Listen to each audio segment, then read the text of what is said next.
Yes. So good morning, everybody. Welcome, welcome, and welcome. We have with us this morning one of Nigeria's finest photographers and filmmaker. He's based in Lagos, Lagos, Nigeria, doing awesome work. He's a member of the African Photojournalism Database. He is also a member of 1884 Photo, a group of photographers based in Nigeria that are formed to tell unbiased story of Africa from an African point of view to respond to global issues through the African perspective, using storytelling as a tool. He's currently also the one of the rep journalists from doing work for AFP, Agency France Presse. He's also done a lot of work for Lagos Photo Festival.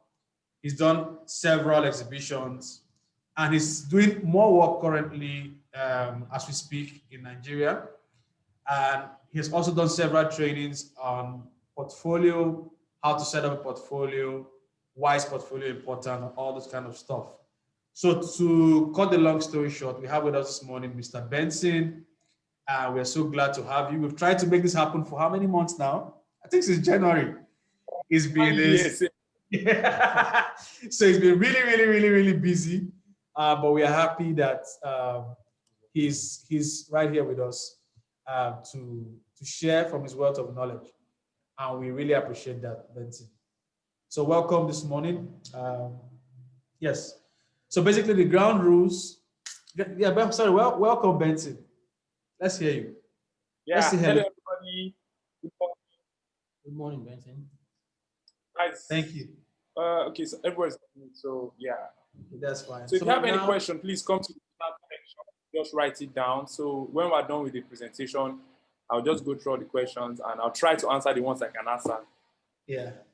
Yeah, sure. It's not an examination. It's not an interview. So Benson will do his best to share.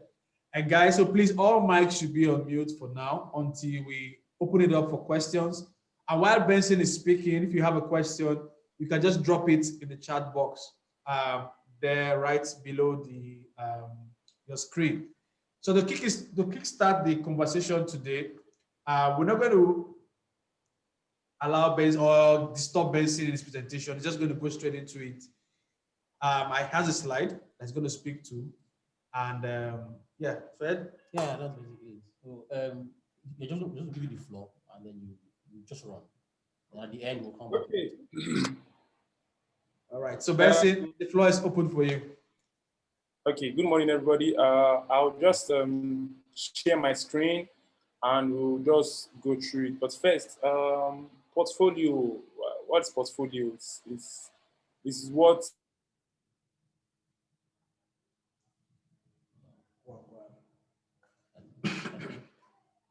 Me to my side. Hello, Benson. Hello, Benson. Yeah, so you're back. Yes, you're back. You're back. Good. Oh, sorry. Were you hearing me? Yeah, we can hear you right now. Yeah, so go ahead. Go ahead. Okay.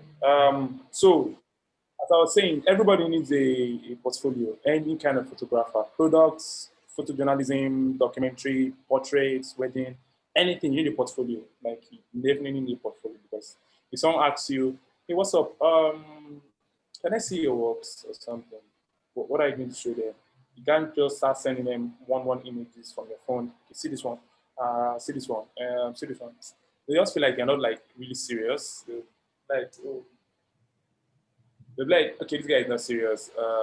We'll get back to you. You know that line? We'll get back to you. And that was just, I mean, we know that when they say that we'll get back to you, 90% chance. So, I mean, even up to now, people still email me like, hey, what's up? Can I see some of your works? Sometimes I'll send them like a portfolio PDF. Sometimes I'll send them like my website. By the way, everybody, if you have any kind of photography, I think you also need a website. Having a website makes you look like more professional. You have your work, control your space. It's not like Instagram where, I mean, you can send me your page on Instagram, yeah, and then I'll check it, and then I'll see one advert, and from there, I'm off your page, start scrolling somewhere else. But if you have a website, it's your website. Everything there is yours. So anybody that's on your website cannot like just from there disappear. It's going to be on your website. You go through your website, everything is there. So everybody needs a website. It's like you can just get format. I think there's 5K or 50K for a year. I know it sounds like it's too much, but it's worth it. Like it's worth it 100%. So everybody please get a website. Um, so portfolio, we'll start now. I'm going to share my screen. Hold on. Share screen.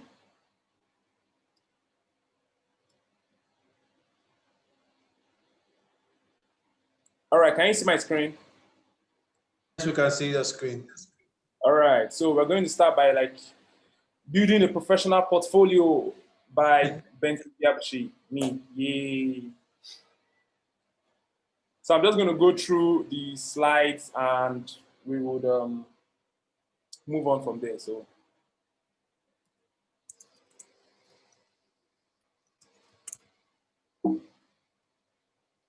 Sorry, I'm having, all right. So first thing first, there is no right or wrong way. I mean, throughout this whole talk, I'll be showing you different portfolios, different styles of doing it. You can do it this way, you can do it that way. Any style you want, do it. There is no right way, there's no wrong way. I mean, I'll probably say some kind of guidelines that you can follow, but you can decide to just go off it totally as long as you know what you're doing. There's no right way. There's no you must have it should be in a landscape format or portrait format. No, it can be anyhow you want it. So there's no right way, there's no wrong way. So starting your photography projects. Obviously, before you start your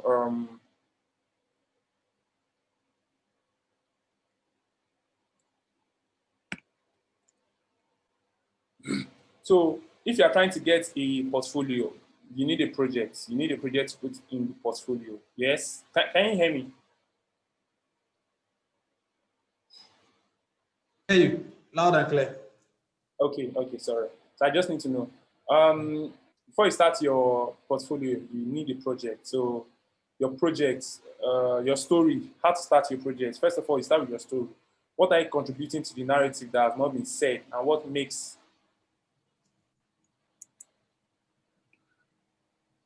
Sorry, hold on. I don't know why. I think I'll just go like this. It keeps my laptop keeps hanging. So yeah. Okay, that's fine. So starting your photography project, your story. What are you contributing to the narrative that has not been said yet, and what makes a picture deemed to stand the test of time? So what I mean by that is that most stories here, some people will be like, "Oh, I want to work on Baba Ijebu." But so person have done it before. Doesn't matter. If you want to work on Baba Ijebu, work on Baba Ijebu. But then you have to know that, okay, what are you going to be contributing that no one has said before? Oh, and someone photographed Baba Ijebu from the point of the guys that are playing the ticket, like they are the ones playing the games. So most Baba Ijebu stories like for the people playing the game, like they're just taking pictures of what they're doing and all of that. So you're thinking like, okay, what can you contribute to this narrative that have not been said? Okay, how about I go from the angle of the people that are playing that from the other side, or maybe the numbers or the company. Like you just have to look for, if you want to do any project, you research. Once you research, you check out what they've done before and what they've not done before. So if you are doing a project on, if I did a project on this iPhone and I was talking about the camera, and then you also come and do a project on this iPhone and you're talking about the same camera, you have to talk about the camera from another point of view. You can't you can't talk about this camera from my own point of view, because everyone's going to be like, yeah, this stuff you're talking about. I mean, we already saw someone that did it. Why should we be interested in your work? It's like the first question I ask myself anytime I'm trying to start any work, any project, any picture I want to take, I always ask, this picture that I'm taking, if I take this picture and I submit it anyway and I show somebody, why would the person be interested in wanting to see the picture? Like, why would they be interested in wanting to see the picture? So from there, I know that, okay, if I photograph them from this angle, and maybe they have his car here, I'll be like, okay, if I photograph them and maybe show this car more and talk about this car, so when the person sees it, the person will be like, this car, what happened to the person? And I keep talking about this car, the person will be like, oh, and then like that's how to get someone invested in your work. But before you take any picture, you have to ask yourself, this picture I'm taking, how will people that are viewing it view it? Like, how are they going to see it? So that's starting your project. Your project. So how do you go about a project from the beginning? Idea development. The why. Why are you working on this project? I'm looking for an example of NSAS. Your mouse is just busy writing. Huh? Your mouse is writing on your screen. Yeah, I didn't even know. Pen is active. So first, idea development, the why. I'm going to use an example of like NSAS. So when they started the protest, why do you want to photograph the protest? Do you just want to, I mean, there's no right or wrong way again, remember. So why don't photograph the protest? Do you want to just photograph it for photography's sake and just keep memories, or do you want to photograph it to show the world what we're suffering, or you want to photograph it from like any angle? Just before you start, you should know why you want to photograph it. And if you have the why in your head, as you're photographing, you keep telling yourself that this is what I want to show, this is what I want to show. So that way you guide it to guide you from how would I call it? Just photographing anything, just going out and photographing anything. So if you know the why, you keep telling yourself, this is what I'm photographing, this is what I'm photographing, this is what I need to photograph, this is what I need to photograph. I was in a workshop some weeks back. Just before I traveled to Umuahia, I was in a workshop, and Mr. Ocho was talking about triangles and squares and circles. Like for example, the NSAS protest, there's a lot of things happening. There are some people that are protesting, some people are getting placards, some people are sharing photos, there's medics, some people are organizing, there are people that are playing music. Like it's a lot that is happening on the NSAS protest. A lot is happening. So everything there is like circles, like there's a lot. So you have to focus on one. Okay, I want to follow the story of this flag guy, this guy that takes the flag everywhere. I want to just get his story. I mean, you're just going to start following him. You tell yourself that this is the guy I'm following, this guy I want to follow. But I mean, once he's going, if you see something on your left, something that is really interesting, you can just turn your camera, take it, and then just continue, like focus. So that's the why. Number two, choosing a project. Personal projects are always best. What you need to shoot depends a lot on what you wish to change. That's from my own point of view. Personal projects are always the best. I mean, it's projects are mostly supposed to be personal. So if I want to change the living situation in an area, I visited one area, and the area is really bad. They have poor living conditions there. And I mean, I'm not Bill Gates. I don't have money to just demolish everywhere and then build affordable housing for everybody and all that. So what I can do is take my camera, go into the community, try and tell their story, take pictures, and like I wish to change the way they live here. And then I start taking pictures of how they live, and I start showing the world that okay, there's a community here at XXX. This is how they live. This is like I so that way I'm focused. So I know what I want to change, and that's how I'm going to start photographing the project. Know the environment. So if you want to photograph, like I say, the community, you should know where you're photographing. You should not just wake up one morning and just walk to Oshodi and carry your camera and start taking pictures. They are going to beat you. Like it will be very, very bad. So if you want to photograph Oshodi, you should know the environment. You should know that okay, if I enter Oshodi market here, this is one exit road, this is another exit, this is where I need to be, I need this person. If something is happening here, I need to run here, or like you should know everything about the place, and you should probably be visiting the place like every day. If you want to shoot a project in January, you should probably be going to that place by now. Like just be going there every day. Hi, what's up? Buy biscuits here, buy water, and just be saying hi. Just engage the people there. So the day that you even bring out your camera, you hear them saying, see me, oh, snap me, hey, and then someone comes, say, snap this guy, hey, and all that kind of stuff. Everybody's your friend. take your pictures. You'll be able to even ask them questions. They will open up to you. They will tell you, I'll tell you that, put it out here, let everybody know what we're suffering, blah, blah, blah, and all the stuff. So, but if you just walk into any community, anywhere, and just get a camera, they're doing everyone will be like, who are you? Who you be? And, it's cause trouble and all of that. So, know the environment. Spend time there. That's what I said, like spending time there, going there and like knowing everybody there. Research.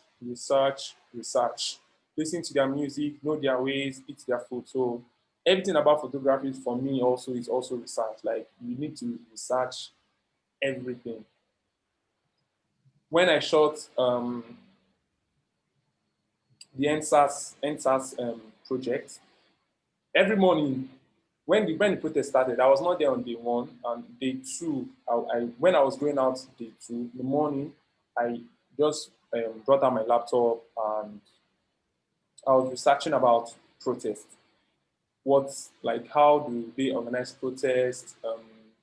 Now, just researching protests, I was looking at pictures that people have taken before, really strong pictures. Like I was particularly focusing on that Hong Kong protest. I was seeing the way, because that Hong Kong protest was more of like an anonymous. Nobody really organized it. Just like this NSAS, nobody really organized it. It just happened.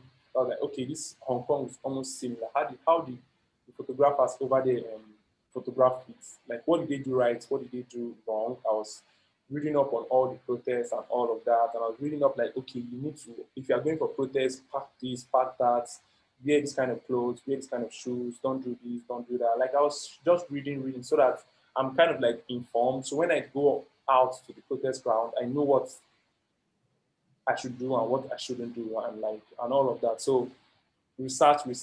So when I said listen to their music, know their way, eat their food, it's for projects where you need to travel.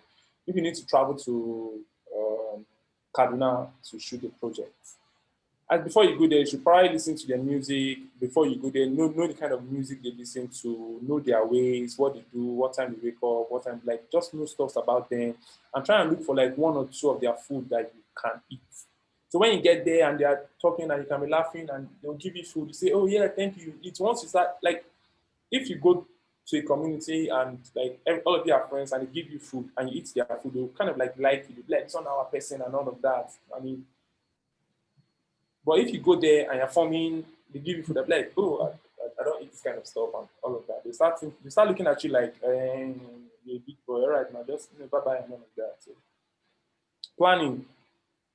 Budget, duration, equipment for specific times, safety, contact person for access. So this one is all about when you're traveling also. If you're traveling to Benin for a project, you should have your budget. How much are you going to spend on transportation? How much would you spend on hotel? How much for transportation? How much for like almost everything? Like everything, you should have budget for it. So you won't go there and you won't be stranded. If your budget is not enough, seek for funding from somebody or an agency. Anybody that can help you, they will help you and like get your budget together. So the duration, how long are you going to be there? Are you going to be there for 1 week, 2 weeks, 3 weeks? If you know how long you're going to be there, you'll be able to budget well. So equipment or lighting for specific times. And if you know that, okay, I'm traveling and I'm going to be photographing something at night, and you want to light it well. So you know that, okay, I need this kind of light, I need speed light, I need sun gun.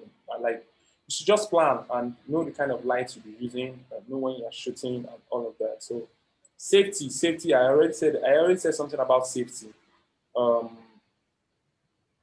You should know when you are out, you are working, you should know where the exit route is. Like, okay, if they're fighting from this angle, I need to run towards this place. And when you get to any location and you want to walk, you should always know that, okay, I'm here now. Don't just, when you get to, let me use an example of the protest ground. As you're on the protest ground, you just look, just get to the protest ground, you bring out your camera and just start taking pictures, pa, pa, pa, pa, pa, pa, pa, pa, pa, and something happens. You start looking left, right, you don't know where to go. Where am I going to run to? Where am I going to run to? Where am I going to run to? This kind of stuff is really bad. So what I do is anytime I get to like any location of where I want to shoot, I just like stand back, I look round, I look left, like round, I see the exit. Sometimes I might even walk towards the exit to see where it leads to and all of that. So And then if I'm comfortable with all those things, so when I'm photographing and so maybe you don't start fighting or something, I'll be moving towards the exit little by little. But I'll still be photographing so that if anything should just happen, I'm just going to like run away. So I mean, you need to be safe. If you're not safe, your stories will not come out. I mean, if you're taking pictures and they catch you and then maybe they shoot you, you get killed and your camera is seized, that's the end of the story. Nobody's going to know anything about it. So you need to be safe also when shooting. Contact person for access. If you are traveling to the hello? Come on, can hear you. Yeah, go ahead. Go ahead. All right, contact person for access. When you're traveling, contact person for access. When you're traveling to somewhere like Benin, you should not. You can't just actually walk, just travel, stay there, and start looking for what all those travel, stay there, and start looking for what. Get the contact person there.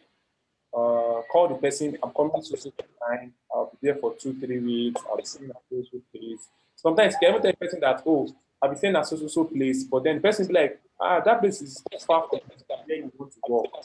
It's closer place. And the person will tell you that, oh, that place is not really safe right now. Maybe you should go to social place and all that. So that's getting the contact person. Starting your photography project, what to keep in mind when shooting? What to keep in mind? From one other workshop. Don't forget to pace yourself. So what's the meaning of pace? Portrait, action, close-up, environment. And remember, there's no right or wrong way to do this. But when I'm shooting documentary or photojournalism projects, what I do is I just tell myself, don't forget to pace yourself, don't forget to pace yourself. And what does that mean? Portrait, action, close-up, environment. When you get these 4 shots, you are almost probably done with the project. You want to photograph NSAS, you look for the portrait of a person, or like you want to photograph something. Obviously, you need a portrait of the subject.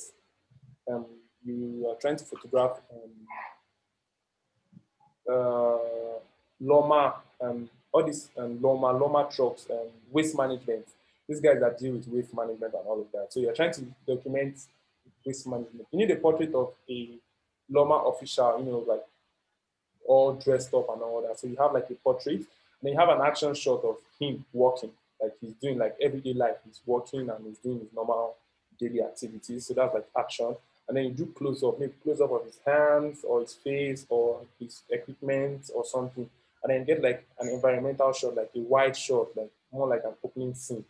Because if you actually look at projects projects that people have done over the years, most of it used to contain 4 of this stuff: portrait, action, close-up, environment. Most of the shots used to do this. And even if you're doing wedding, if you're shooting wedding photographers, you can also use this. I mean, once you want to shoot wedding, first of all, look at portrait of bride and groom, and then action shots where they're kissing and all of that, kissing, smiling, dancing, that's action shot. And then close-up, you do close-up of the rings, hands, the tie, maybe the earrings, the bouquet, close-up shot of stuff, and then environmental shots, get a wide shot of the whole venue of everybody. So anybody that's reading the whole story, that's looking at it, you know that, oh, the environmental shot, oh, this person took this picture at so location. Look at it, it's large, too many people.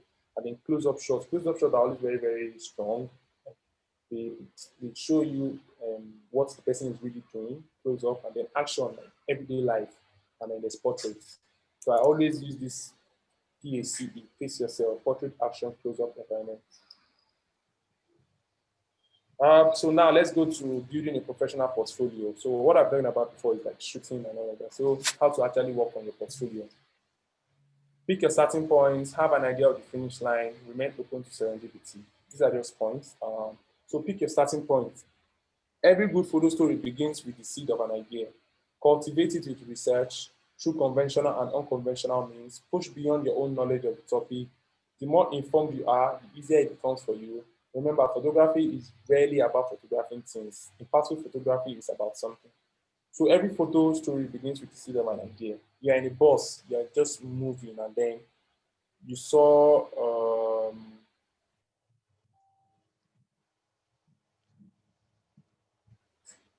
somebody hawking. You saw, can you hear me? Yeah, I can hear you. So you're in the Can hear you. bus, you are traveling. Yeah, you're in the bus, you are traveling, and you saw somebody that is hawking, hawking banana, and maybe the person is looking somehow tired and all of that. And you saw him and you're like, ah, this guy is really, he's really trying, he's really hustling. That's the seed of an idea. And then when you go home, you're like, ah, that guy that I saw, I want to do something for him. I want to help. And then you start researching. You now research, go online, you can't find on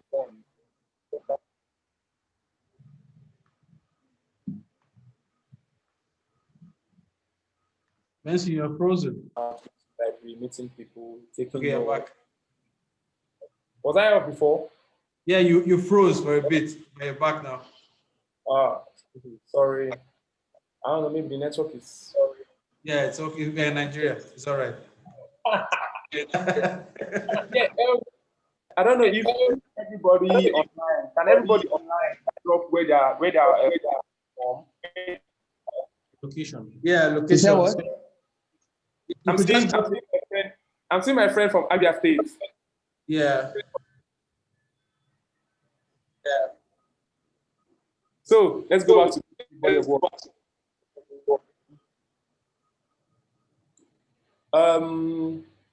Hold on. Sorry.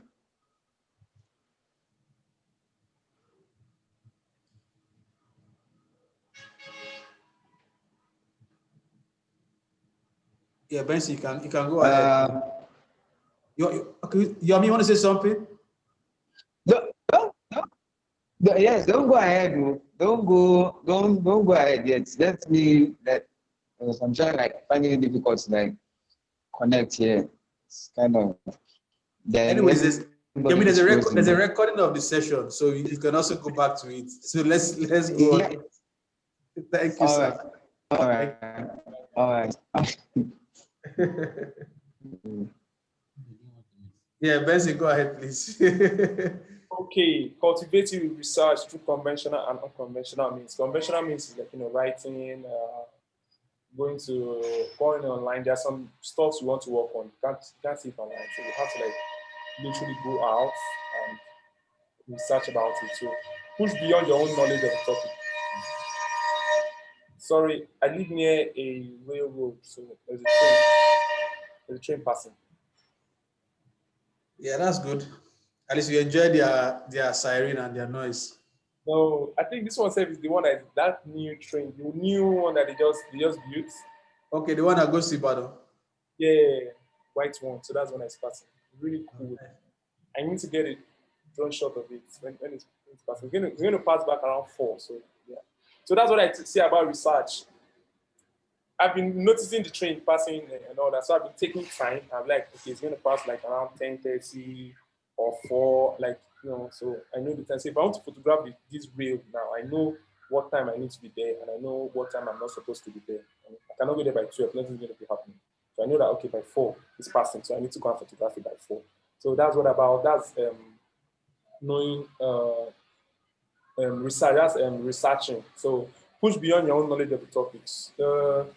You are researching on something and you know that plantain, like let me give an example of plantain, fried plantain.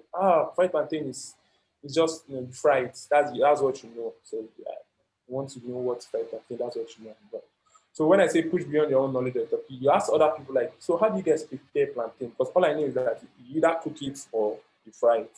That's really what I know. And then some people tell like, oh, there are other ways of making plantain. Oh, you can grind it, or you can do it like this, or you can like there are various other stuff that you don't know. So push beyond your own knowledge.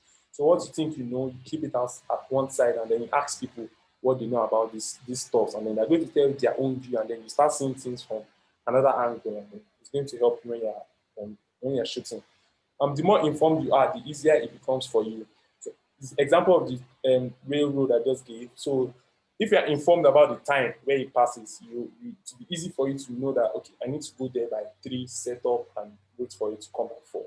Because if you're not informed what time the train will be passing, you probably just go there in the morning and you're waiting for it to pass, and you'll be like, it's not passing. And then you are waiting from like 8 to like 3. You get tired, you'll be like, I don't need to go out. And then you just go home, and then boom, you hear pam, pam, it's passing, and then start running back. trying to set up and then boom, you miss the shot. So if you're informed about something, the easier it becomes for you to photograph it.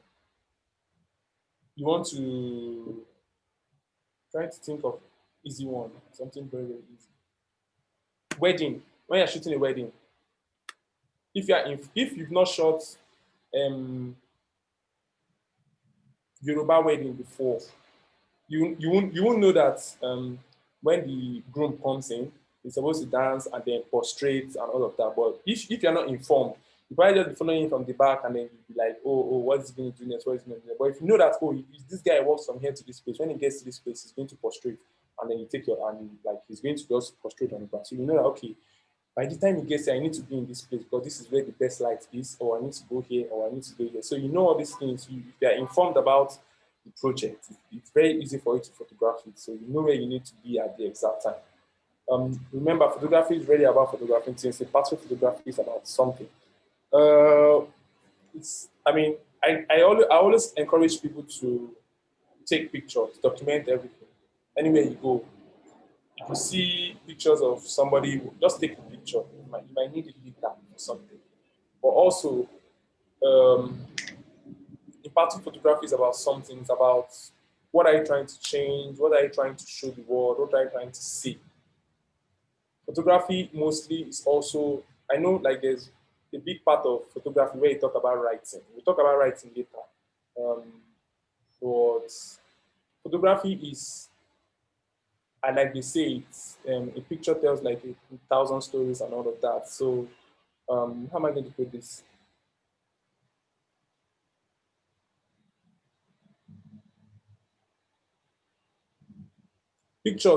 Making pictures for me is like all the things I cannot say in words, all the things I cannot see, all the things I cannot write, I put into my photography and show people and I allow people feel the picture. So that's like impactful photography for me. Yeah, photographing a community. You want to tell the world that these people living condition here is bad. And one way to help them is to like photograph the community and push it anyhow you can push it and show it to the world and people will come around and try and do something about it. So have an idea of the finish line. Be deliberate with the direction of your shoot. Do not go into the field and vaguely hope to find something to focus on. Have a definite narrative that you're seeking to explore. Plan, and plan again. So be deliberate with your shoot is what I was saying. Like you need to plan, you need to know what you are shooting. You need to research and know that, okay, if I go out, I'll be focusing on so stuff. And that's what I'm going to be focusing on throughout the shoot. I mean, you can always, you're focusing on A and then B passes by. You can just quickly turn your camera to B, take a picture of B and then focus on A. Don't just go into the field and hope that you find something to focus on. You cannot just wake up one morning and just like, I mean, you can do it. There's no right and wrong way to do it, but it's going to be hard for you to just wake up and just enter somewhere and just like, when I enter here, I'm going to look for something to focus on. You probably not see it. The thing might even, what you're supposed to even photograph will probably just pass you, but you're not going to take notes. You're just going to be looking for anything anyway. So it's easier to go and look for something than you just enter one place and you're looking for anything. So have a definite narrative that you're seeking to explore, plan again. So remain open to serendipity. Sometimes beautifully mishap, of course. I'm thinking. I took a picture. There's a picture on my Instagram of during the COVID, when the COVID lockdown happened, the first period where it happened, where I tagged it uh, essential worker or something. There was a guy sitting on like a pavement and then he had his tomatoes and all his food stuff on like he was waiting on at the bus stop because there was no bus for him to move. I went out to photograph something totally different. I went out for like something totally different. But as I was going, I was obviously open to like I mean I know what I was focusing on. But still, if something nice happens, I'll obviously photograph it and then move back to what I was photographing. So I remember that shot. I was supposed to turn left on that road. And then when I got to that junction, As I was turning left, I saw the guy. I told the driver that, "Yeah, just chill, hold on. And I got down and I went to meet and I took his picture and I checked out like, oh, this is a nice picture. And I continued where I was going to. If I didn't take that picture, I don't think anybody. If I didn't take that picture, I was probably the only photographer in that area at that point. But I was headed somewhere. I knew what I was focusing on, but I saw that I just like turned, took the picture, and then boom. So remain open to serendipity. Sometimes some things cannot be scripted. Be ready to capture them. If you're on the field, you should not be switching off your camera. I don't think you should like switching off your camera. If you want to save your battery, you can switch off your screen, your display mode on your screen. You can switch it off instead of switching off your camera. So you leave your camera on always, and then you can just hang it, just leave it on, because if you're on the streets, nobody's going to tell you that this guy will punch this guy. They will not tell you that, hey, are you ready? Yeah, okay, 3, 2, 1. No, it's just happened. Nobody's going to tell you anything. So you should be ready for that. You should be always like, so when I'm always working, my camera is always here, and my hand is always on the camera like this, and I'm always working. Anytime I'm working, my hand is like here. My hand's always on my camera like this. Sometimes I just wrap it around my hand, and I hold my camera on my hand, and I just walk like that. So in case anything is happening, I just take it up immediately, and I'm firing away. So because I mean, some things cannot be scripted. Like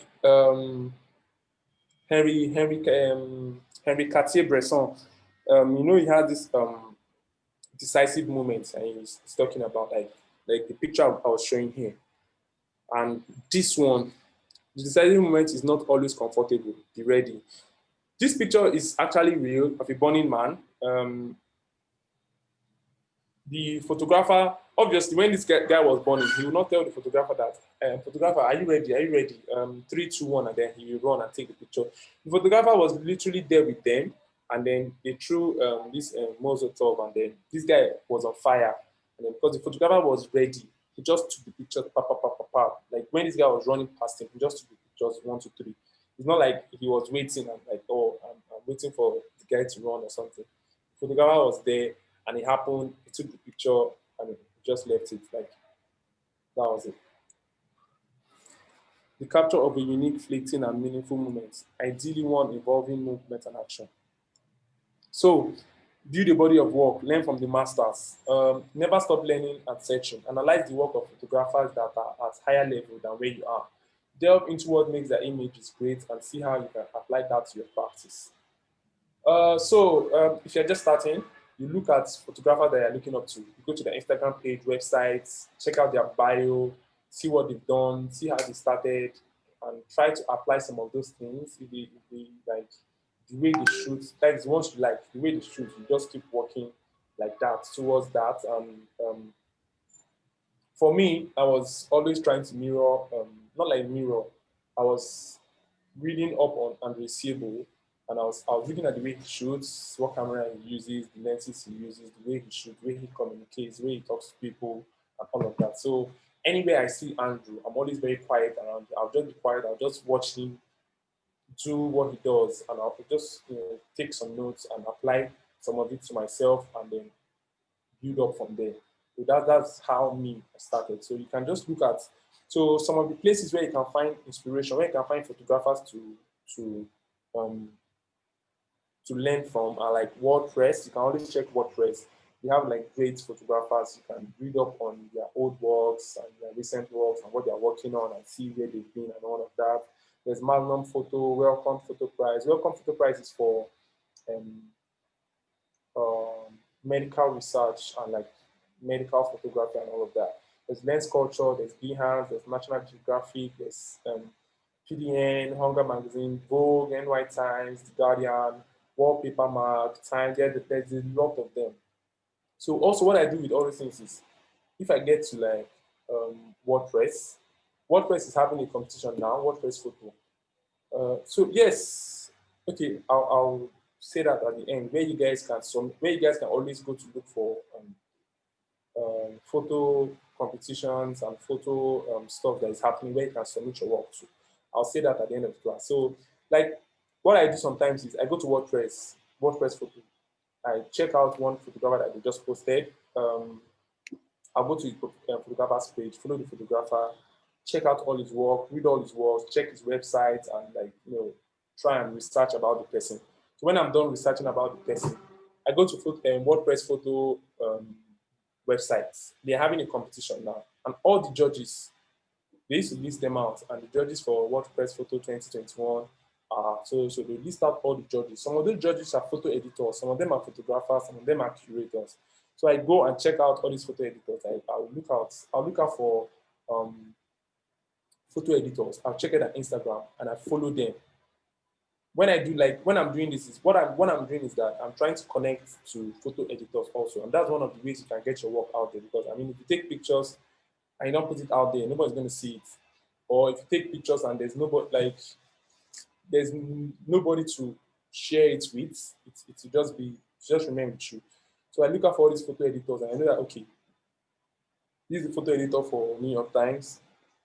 So this is the photo editor for Vogue. This is photo editor for Guardian. This is photo editor for Form Amsterdam. This is the photo editor for BJP. Like I just check out all these photo editors. I follow them. I see what they do. I see what they like. Sometimes most of them used to put out calls on their page. They actually don't even have lots of followers. So if you're following them, you probably be seeing their posts more. They might put out calls. They might put out advice, info, and all those things. So try and follow all these pages and look at people that are following these pages and look at these people, this WordPress, look at the people they are following and then check those ones out and then follow them. Instagram is a nice place to get inspiration from.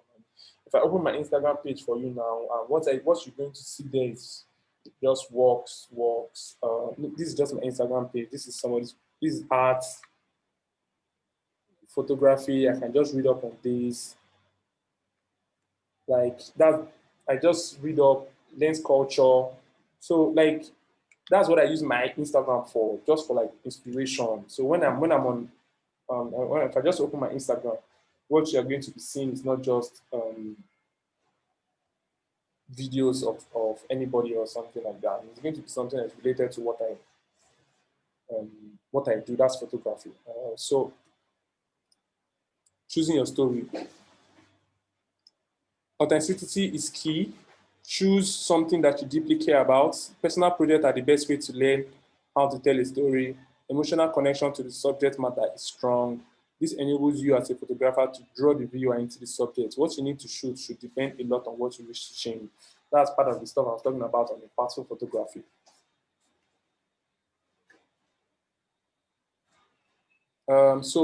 Choosing something that you deeply care about. If you want to photograph something and you care about it, it's going to be the way you are going to photograph it is going to be totally different from the way someone else photographs it. It's totally different because if you care about something, you are going to see it in a totally different light. If I want to photograph this mouse, this is my mouse. If I don't care about it, I'll probably just take a picture for me, take a picture of it like this, palm, and maybe like this because it's just front and back. But if I care about it, I know that, oh, this mouse is very important because I mean, the mouse works like this. So I'm going to take a picture of it here. I'll take a picture of someone clicking it. I might even open it up, take a picture of it inside because I care about it. So personal projects are the best way to learn how to tell a story. When you're shooting when you're shooting personal stories, that's the best way to learn because if you're shooting for like an agency, they'll obviously tell you you need to do this, do that, shoot like this, shoot like that, and all that kind of stuff. But when you're shooting your own personal project, you learn how to tell your own story, your own self. You know how to move around it. Emotional connection to the subject matter when it's strong. If you're photographing your brother, you'll be able to get him when he's like, you'll be able to get some intimate portrait of him that no one else can. Maybe when Toby are just waking up, maybe when he wakes up, he maybe does yoga or does something. Those kind of pictures, you can only get it when you are when you have like emotional connection to the subject. So the subject can be anything actually, not just person. This enables you as a photographer to draw the viewer into the subject. Know the environment. I've spoken about knowing this environment. Spend time there, conduct research about the place, immerse yourself in the area, listen to their music, eat their food, talk to people, gain their trust, and then find a fixer. So I think I've spoken about all of them, but apart from finding a fixer is getting a contact person there. So you want to shoot it's like you want to shoot Makoko in Lagos. You can't just walk into Makoko and start shooting. I mean, they might even harass you and all this kind of stuff. So you need a fixer.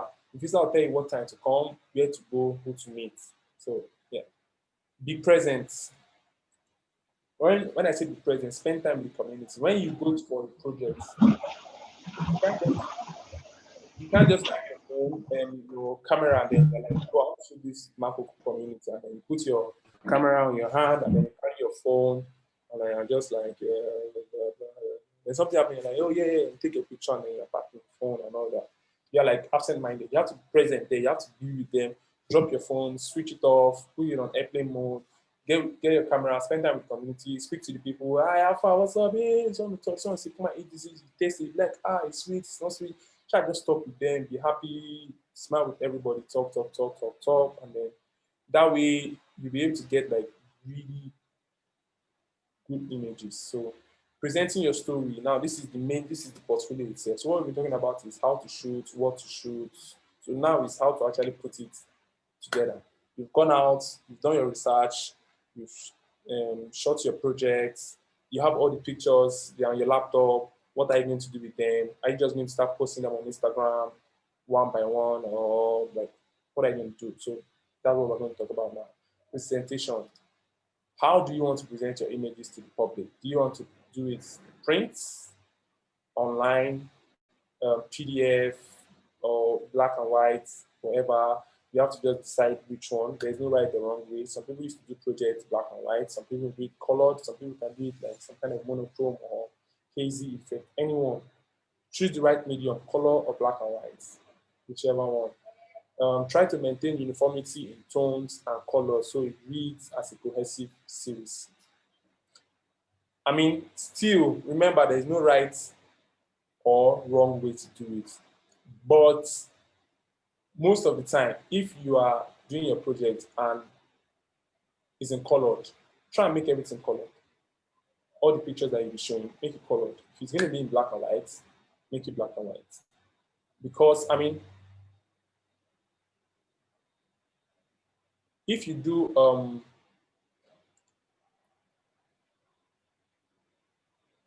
Onaze, you're drawing on the screen, Onaze, so please try it. So try to maintain uniformity in tones and colors so it reads as a cohesive series. If I'm going to be shooting black and white, it's like my homework project. If you check my website, see my homework project. I was trying to photograph it to have like these same colors, like red and blue and yellow. Those were the three colors I was looking for. Red, blue, and yellow. So those are the three colors I was looking for. So all the pictures came out like red. Maybe the person is wearing red, or maybe the person is wearing yellow or gold, or the person is like blue sky and all. So that was what I was going for that project. So that was like my own kind of uniformity in tone. So if you're editing your work, if you want to make all of them very colorful, make them very colorful. If you want to make them dull, make them dull. If you want to make it black and white, make it black and white. Don't do the first image black and white, the second image colored, the third image monochrome, maybe just one color or something. Like, because that way, if someone is reading it, they'll think it's like three different projects. You don't know it's like just one project. So one should be colored. If it's going to be colored, it should be colored. If it's going to be black and white, it should be black and white.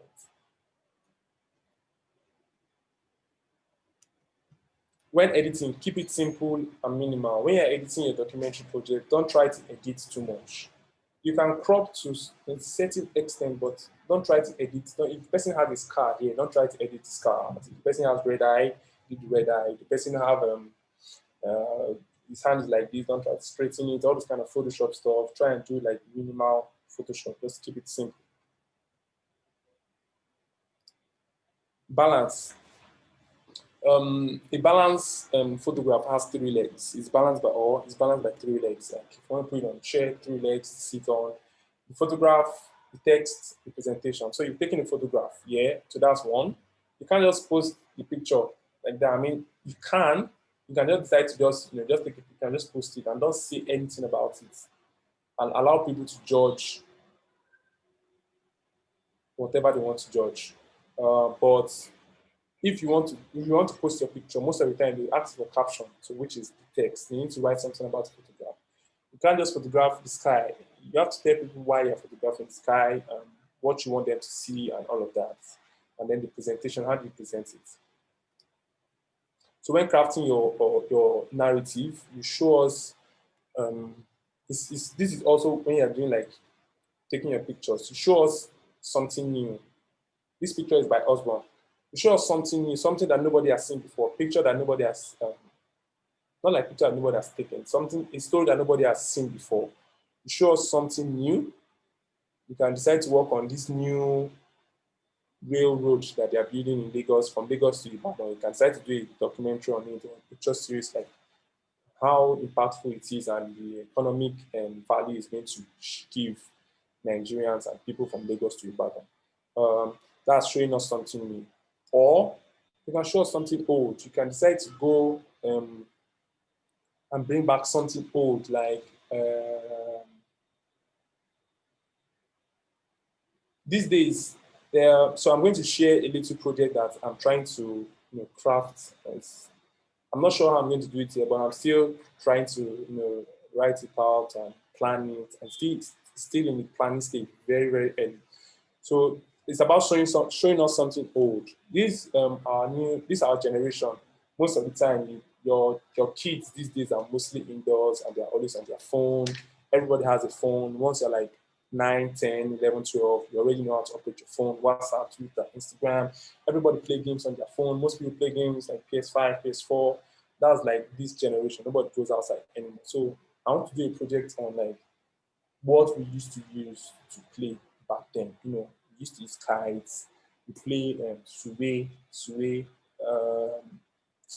like all these old projects, all these old stuff we use in playing, all these are recreational activities we do back then. So I'm trying to take a pic, like do a project around it. I don't know how I'm going to structure it yet. I'm still planning. So that's what I'm talking about here. Show us something old, or show us something old in a new way.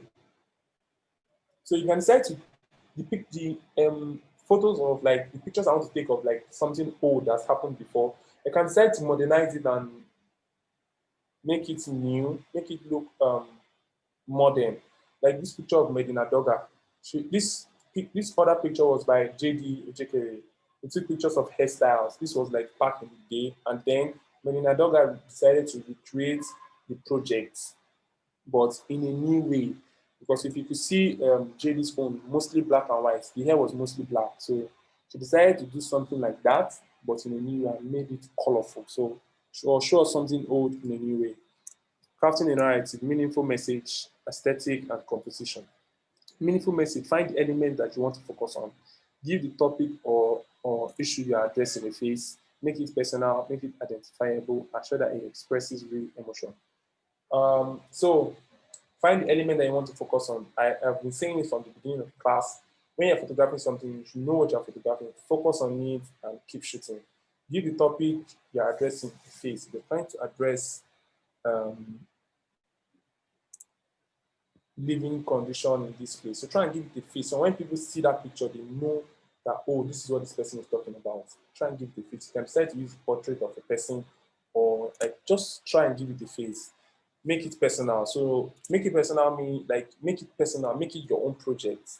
Any project you are shooting, anything you're shooting, even if you're shooting for any agency, they commission you to do any work anywhere. Try and make it personal. I mean, any work that someone gives me to Benson, you need to shoot this, shoot that. I try and make it personal. I try to research about them. I try to make it look like it is my own project, not just this people's project. So I make it personal. I stay there. Sometimes I might sleep there. I stay there till night, wake up with them, stay very early and all of that. Make it identifiable, make it look, anybody that sees it should be able to identify the work with you straight up. Like, oh, this picture, boom, this is Benson's picture. This picture, boom, this is Mr. Wale's picture. They know, they make it identifiable. Assure that it expresses real emotion. Aesthetics, own a technique or a visual approach. Show something new or show something old in a new way. Fresh perspective always engage the mind and the eye. So own a technique or a visual approach. You should have your own your own style of photographing and your own style of editing. If you see Ed Cash's work, you straight up know it's Ed Cash's work. If you see Kabeni's work, straight up, nobody needs to tell you. Kabeni doesn't need to sign his name on his pictures. Once you see Kabeni's work, you know that boom, this is Kabeni's work. Once you see Bayo's work, Bayo Mobile, like, oh boom, this is Bayo's work. You already know they have their own style, they have their own visual approach. So you should have your own, you should have your own technique. Do you want to be shooting only portraits? Do you want to be shooting only landscape? Do you like shooting from down? Do you want to be shooting from up? Do you want to be using a GoPro? Do you want to be taking only portraits of people? Like, find your own visual approach. So anybody that sees it will know that, oh, this is this person's picture.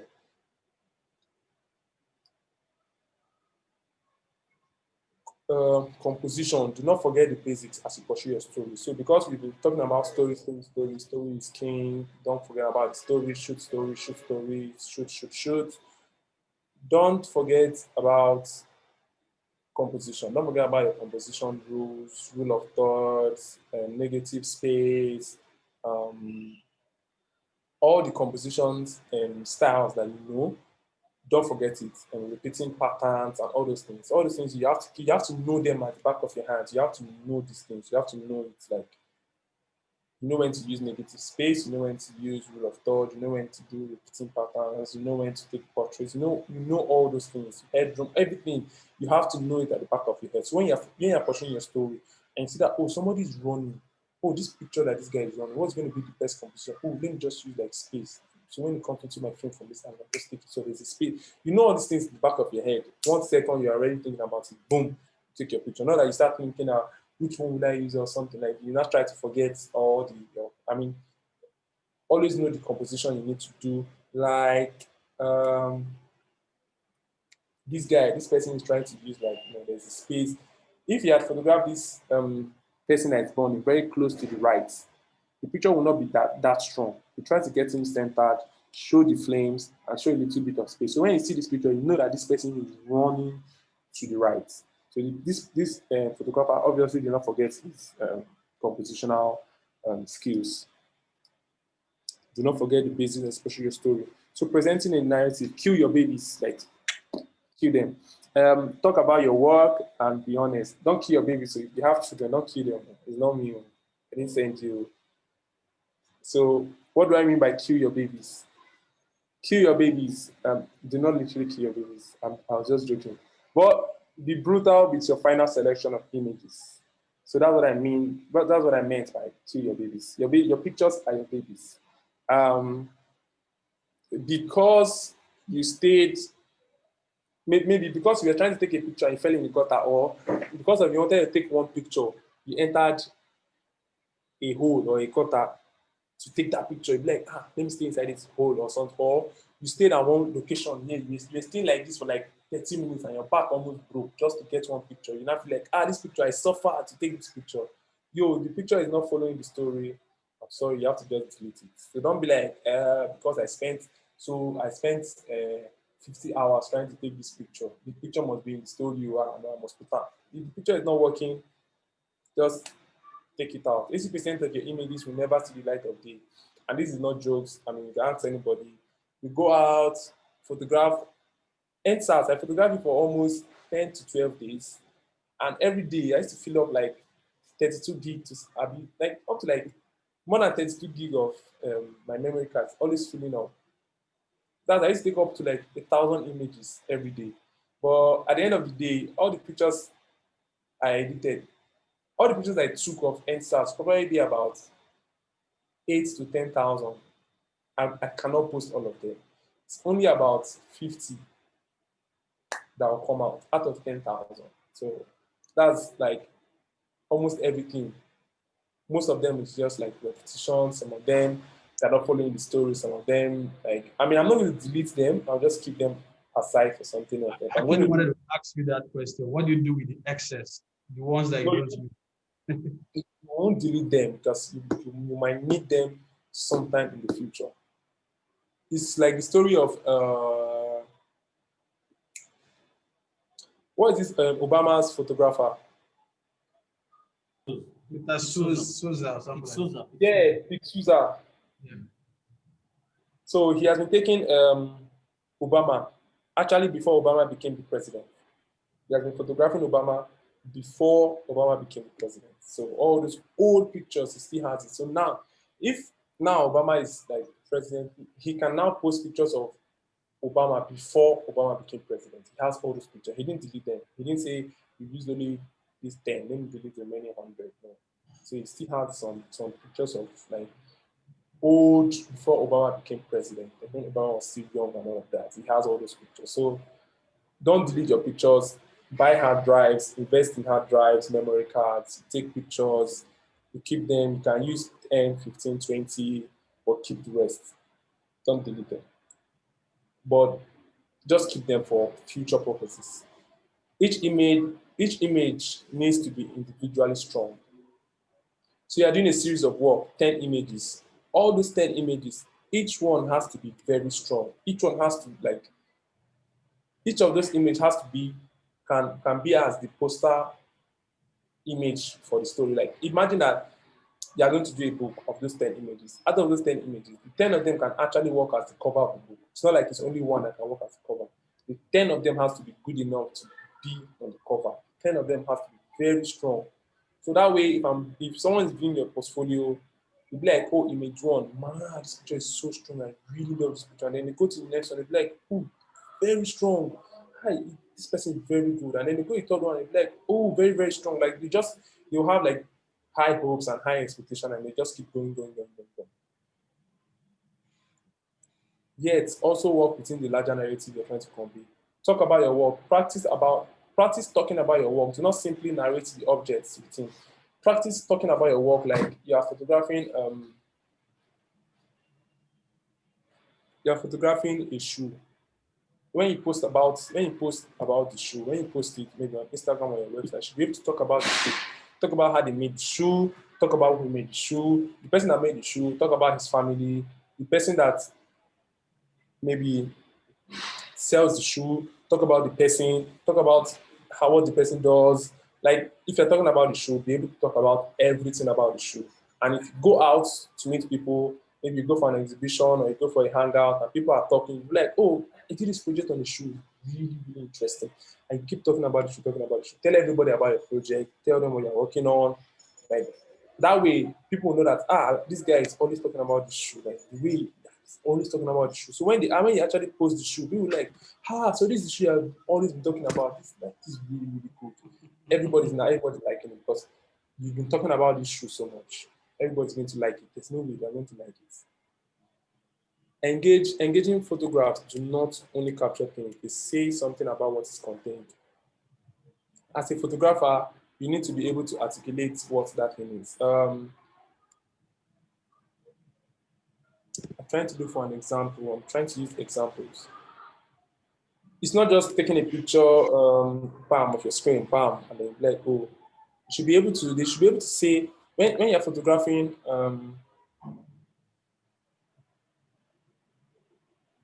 a group of people and you take a picture, you should be able to say this picture, this person here is this person here is that, this person is this person is that. The background is green. Why is it green? It's because the building belongs to Nigeria. The floor is yellow because this one. The cloth they are wearing is purple because this. You should be able to say everything about what is contained in the photograph. Do not just take photographs and then when somebody's asking, because sometimes you can take a picture and then you put somebody in the middle and then everyone is looking at that person in the middle. And then somebody comes and is looking at that picture and the person sees another small boy or small something by the side of the picture. And the person is going to ask you, look at this small stuff here. What is this? What is this? And you'll be like, I don't know. And everybody will be like, it's not just took picture. It doesn't even know what you took. So be honest. Be authentic. Don't try to steal someone's work. Don't try to copy somebody's work. Don't try to submit somebody's work as your own. Go out, shoot your work. Be authentic. Putting it all together. Firstly, how do you want to present your work to the public? In form of a website, PDF, or printed out? Listed below are some key points you might need in putting your portfolio together. The basics, the images, the formats, the aftermath. The basics. Present portfolio as a single file PDF. Except otherwise stated. Don't send different pictures, like send them 1, 2, 3, 4, 5 pictures. No, it's not say send your portfolio, put all the images in one single PDF. So it's just one file you send to the person. So when the person sees the file, the person clicks on it, all your images come out. Not like you're sending one image, 2, 3, 4, 5, 6, 7, 8, 9. I mean, the person might be very busy. The person just check 1 or 2, then just move on to the next. So if you just send just one file with your name, it's in Ibeabuchi underscore Omowo 2020. The person knows that, oh, this is Benson's work, the project is Omowo, and he shot it in 2020. And then once the person just click download, it's just going to open, just one file will open, and then all your pictures are going to be in that one file. Present portfolio as a single file PDF. Overall title, so start up like the title of the work, Omowo. So when they open the portfolio, they'll see the title, Omowo, so they know that, oh, these pictures are talking about Omowo. First and last name, contact information, and then bio. So when you're putting your stuff, you also put your first and last name. Maybe I mostly put it like at the beginning of the PDF. My first and last name, Benson Ibeabuchi, contact information, and bio, something like this. And it's just going to be like Benson Ibeabuchi, my contact information. And if I have a bio, I'll just put like a small bio, or I might just put my website. So the person can just check on my website. So artist statement and CV, we'll talk about that later as we progress, because artist statement and CV is like topic on its own. So the basics, present portfolio as a single file PDF. Okay, I'm done with this one. The images, tight selection, reflecting flawless technique. So 8 to 12 images per series. Most of the time, I use like 10 images for the body of work, just 10.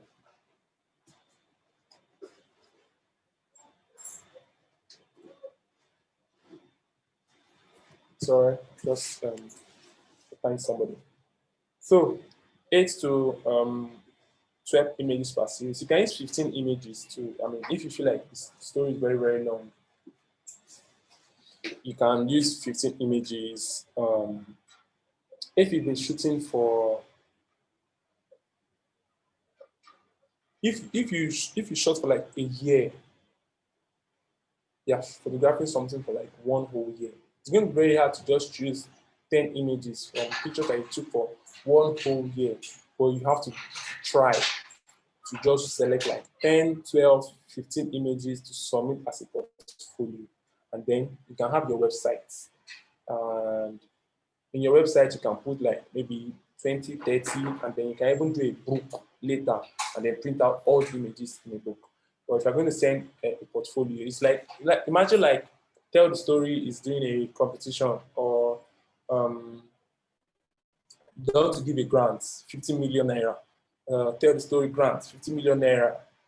Everybody submit your body of work to be That's going to eligible. happen very soon too. Very soon. Very, very soon. So, okay, now imagine that Mr. Wali now is at the back end, Tell the Story, 50 million grants, and everybody submits. And everybody's trying to submit. And I submitted like not a single PDF. I submitted like pictures to the email. Like I submitted like 50 pictures. And then Ugochi submitted like 50 pictures. Yomi submitted like 50 pictures. This other person, obviously you probably have like 1,000 entries. And in those 1,000 entries, I submitted like 20 pictures, 30 pictures, 50 pictures. You cannot view all those images finished. You probably be like, okay, you're in first person, you're doing 1, 2, 3, 4, 5, 6, 7, 8, 9, 10, 11, 12, 15, 20 images, 30. You've already forgotten the first image that the person even took. You've forgotten it because you're in like number 20. And it's going to be too much. So that's why you need to put it one PDF, 8 to 12 images per series. You can use 15 if you feel like it's too much. You can use 8, you can use 10, you can use 5, no problem. But try to make it like 8 to 12. The like acceptable one. But sometimes they should put up to 15. So if it's just like 10 images and it's just one single PDF, it's going to be easy for Mr. Wale to like open them, first images, second, third, reach 10, and he knows that, oh, this person, you have like the whole idea of my work in your head, and then like move on to the next person. So captions, if present, must flow cohesively from image to image. should include artist name, title, location, date, and material. So if you are doing like pictures and you want to be putting captions on each image, it's hard to do captions per image, but it's necessary. But it's hard. Sometimes they will ask you for caption for per image, and sometimes they'll ask you for like just send the images and just tell like the whole artist, just tell like the whole story of the work and then just put the images. But if you're putting captions, they should flow easily, like they should all be in the same format. It should include the artist name, Benson, Ibeabuchi, title of work, from a wall, location, Accra, Ghana, date 2020, material, photograph, like something like that. So that's how to do captions for each work. The formats. There are a multitude of ways to present a portfolio. This is not set in stone. You can do it anyhow. You can put all your pictures in portrait format. You can put it in landscape. You can decide to do 2 images, portrait, like anyhow you want to do it. Just make it flow. Make it look like it's one work. Don't put one image here, and on the next page you put another image here, and then the next page you put one in the middle, and the next page you put one here, and it doesn't flow. Like it's just scattered. Anybody that's looking at your work will probably be disorganized also. Begin with your best image. End with your second best image. This is like when you're running relay race back then in school, 4x1 relay race. You want to start. Most of the time they put the fastest runner first, and then the second fastest runner last, and then you put the other 2 in the middle, or you put your best runner last and the second best runner first, and put the other 2 average ones in the middle. So that's how, like, so you start strong and you finish strong. So if you're doing your portfolio, you put your best image first. So once they open your PDF, bam, name, Benson, bio, bam, person, oh, this person, like, nice bio, and then the first image you're seeing is busting their brains. Boom, this picture is just mad.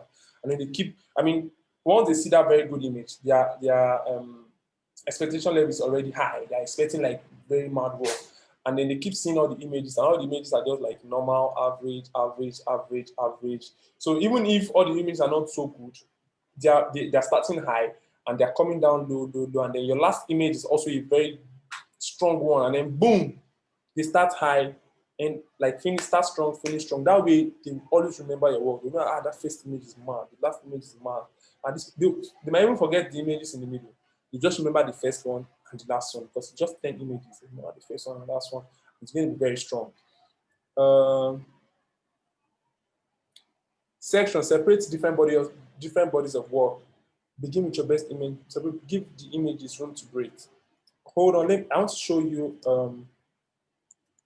something I did for like different bodies of work.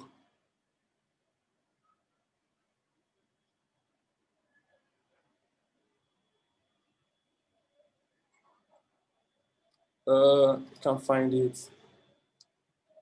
But someone asked to send like 3 series in a single PDF. I started out with my name, bio, and then I moved on to first body of work. I titled it NSAS protest.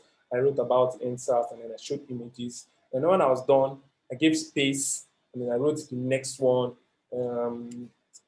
ballet dancers. Then I gave a story, and then like that. So that way, if the person is watching out, checking the images, they know that, okay, this is how my work. They read up, and when they are done, to write like you done, you see space, like, okay, I'm done with that one, and then I'm on to the next one. What's the next one? Lagos ballet dancers. Oh, okay, I'm the next one. So give them space. Give the images room to breathe. I think it would be nice to see it. If you can search it out, it would be nice to show it. You can stop the screen share, look for it, and come back to this. Just hold on. You can share your materials with us. So can you see my screen? Can you see the Not yet. We can only see your presentation. Sure. But you can like.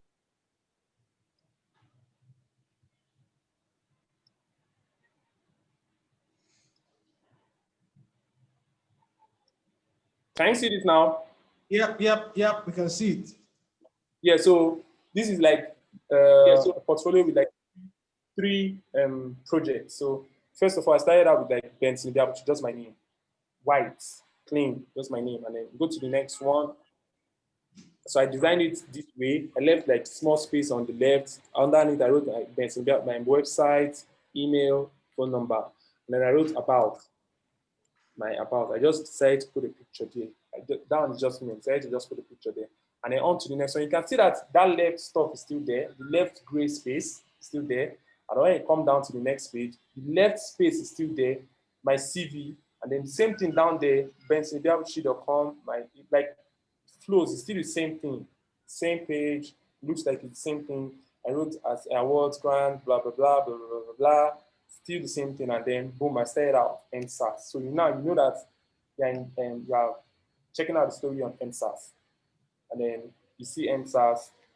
I wrote something about it with a picture of it, NSAS. So you know that okay, this is NSAS. We're on NSAS.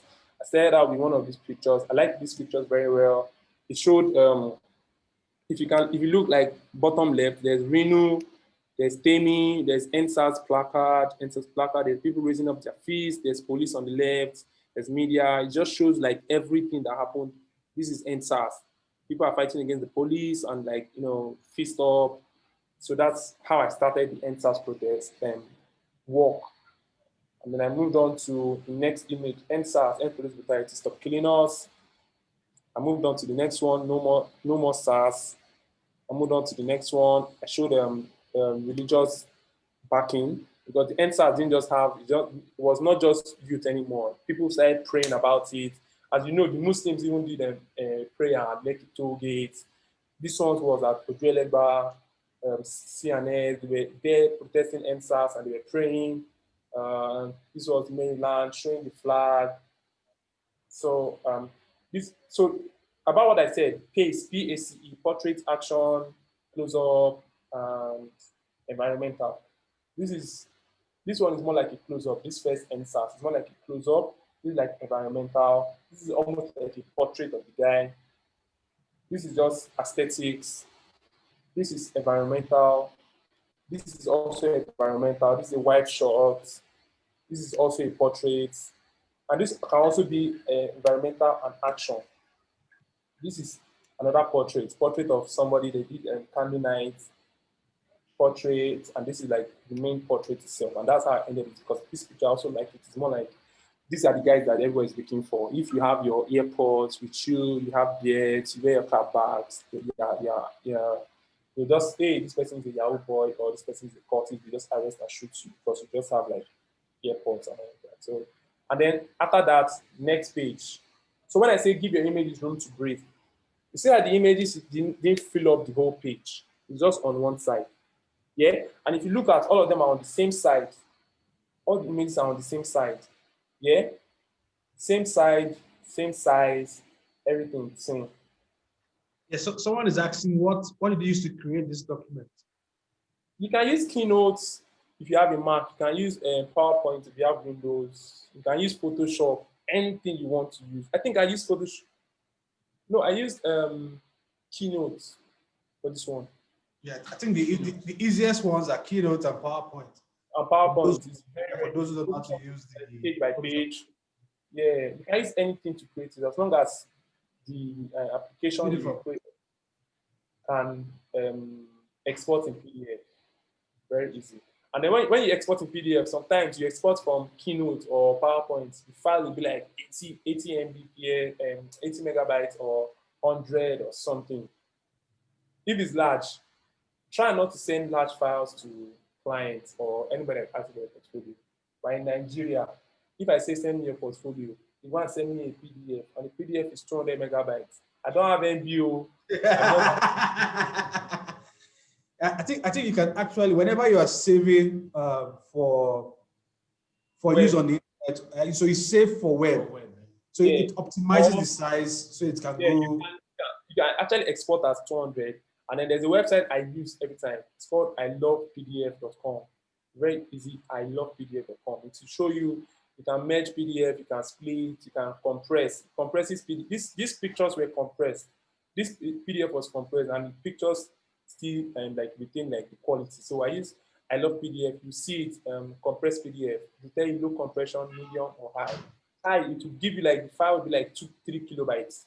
But this one is like I think like 800 kilobytes. It's very, very small also. So that way say once I send it to the person, once they click it, just it's even if the internet is not that fast, it will still open up quickly and then they'll be able to see everything. So this is NSAS, and then I went to the next one, Lagos Ballet Dancers.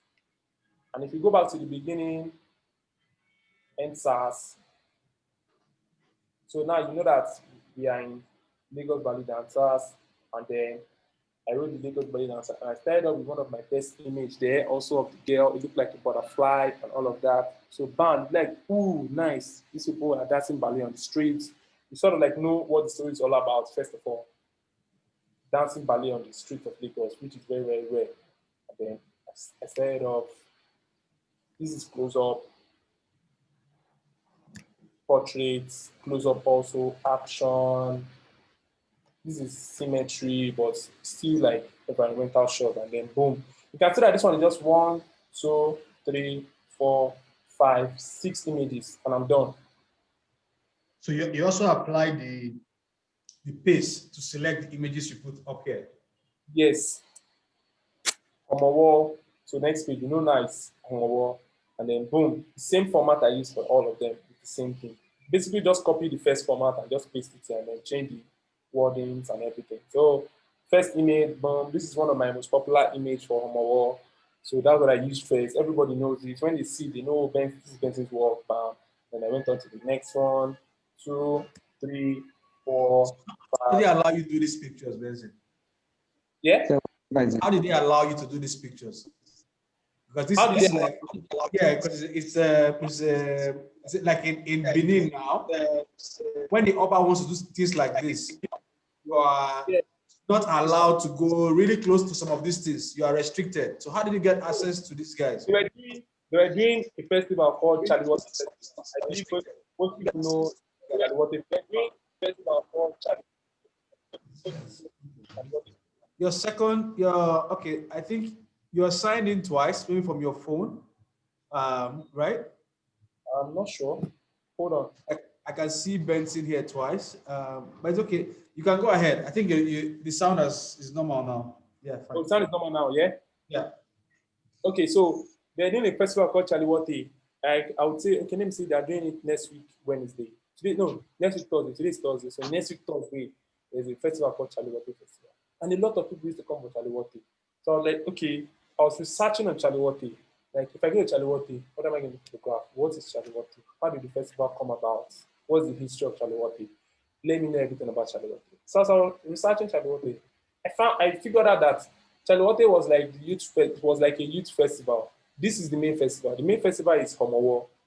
And then because of Homowo, and the youth are like, oh, you guys are done, like old people, you are done with your own, let's do our own scenario now. So that was where Charlie Water started from. And then it became a festival on its own. So Charlie Water, anytime they want to do Charlie Water also, this Homowo festival used to come before Charlie Water. So after they do this Homowo, sometimes they do Twins Festival and then they do Charlie Water. Like a procession, like just flows and then Charlie Water. But everybody knows Charlie Water is the most popular one. This one is not so popular. So Charlie Water is next week Thursday. I came like more than a week before, and I was going to the location. Hello, Sheung. Yeah, I can hear you. I'm hearing you. The camera went off. Yeah. So I went to the location of where they would do the Charlie Water and where they would do this Homo War. And I was going there every day. I was in Ghana. I had somebody I called one of my friends, Nana. Hey, what's up? I met him in Lagos. I'm coming to Ghana. He was like, oh, you were so happy, blah, blah, blah, blah, blah, blah, blah. I will show you Nigerian jollof. I was like, oh, don't give me Nigerian jollof. Nigerian jollof is better than that. Like, we're just chatting and joking and all of that. So I was like, oh, I want to go for this. There's one festival called Homo War or something. I don't know. Where did they do that? He said, oh, no problem. I'll take you there. I'll introduce you to some people. I was like, okay, sure. And then he took me there the first time. I was like, okay. We went there. He introduced me to some guys and all of that. And then the next day, I went there on my own because he had already introduced me to some people. So the next day, I went there on my own. Okay. And I went there. I started in one woman's shop. I bought gala and coke, and I ate gala and coke. I'm asking the woman like, because this summer festival, what is it? Yeah, is this that? And she talk. I'm like, oh, okay, thank you. And the guy introduced me. He introduced me to somebody. I went to meet the person also. Like, hey, how far I'm around though? I just see me can greet you now. I say, welcome. Wow, this, blah blah blah. Hey, bye bye. And then the next day, I came again just to see people around there, not just for them to see me. Hi, and all of that. And the same, I went to that same guy's place, and after all that, every day, when it was time for Homowo, on that day, I went there. I went there very early. So before it started, I went to meet the guy, like, this Homowo stuff. I want to snap it too. It's very nice. I mean, people don't even know about it. It's good, like, I mean, obviously, you people in Ghana know about it, but it's be nice, like, people in Nigeria and everybody in the world should know about it. Say, yes, now. And, you know, when you talk about culture, and if you want to photograph someone's culture, and you want to tell them that, oh, this culture is really, really nice. I want, like, people need to show the world. They'll be very happy to tell you that, yes, it's our culture, it's Africa. It is this. They want to show you more. Like, yeah, and then the guy introduced me to, he didn't like introduce me to this man, but he was like, don't worry, when they start, I will take you there, you take all the pictures you want to do and all of that. And then he, like, when they started, I saw that they started some places. I was like, guys, like, we started, what's up? Can I go? Say, no, no need to. That one did not start. This is just leave that one. I don't, when the chip comes out, everybody will know, and then you know, and then you take me there. So I was just like, okay, let me just chill. Then when the chip came out, he took me there, and then, like, he took me there. He was telling me that, yes, so they are throwing food on the floor. This is the meaning of the food that they're throwing on the floor. This is that. He was telling me everything. And because, I mean, he's a local, they know him there. So if I'm in front of this person, they will not ask him that, who are you? Who are all this kind of stuff. So, Yeah. So I'd like to ask a question. Yeah. Yeah. Okay. So when you the man you like get information, did you like go with the voice recorder to record this, or do you do this to like once you're done writing the stories will be very easy for you? I didn't have a recorder at that time. Sorry, I just shoot something. I told you. Yeah, big man, a Mazi. I'm waiting for a note. Okay, exactly. Sorry, you want me go on, please? No, so I didn't have a recorder at that time. So what I did was I was always with a pen and a biro.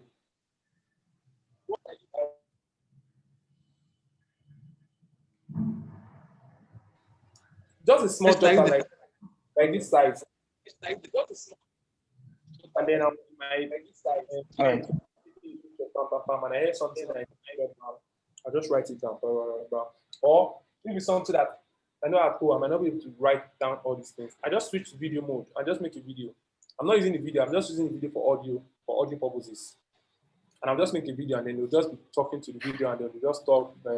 Come on, what is this, and then when I'm done, I'm going to stop recording and then switch back to pictures and then I take my pictures. So that's how I was able to get some of this facts. Sometimes they'll show me like, oh, look at this book and this is what it means. I'll just take a picture of that and then I'll just That's fine. I think we should let's get back. Thanks for the info. So let's get back to the to your presentation. So yeah, I was done with all these and then last email was thank you. thank you. Yeah.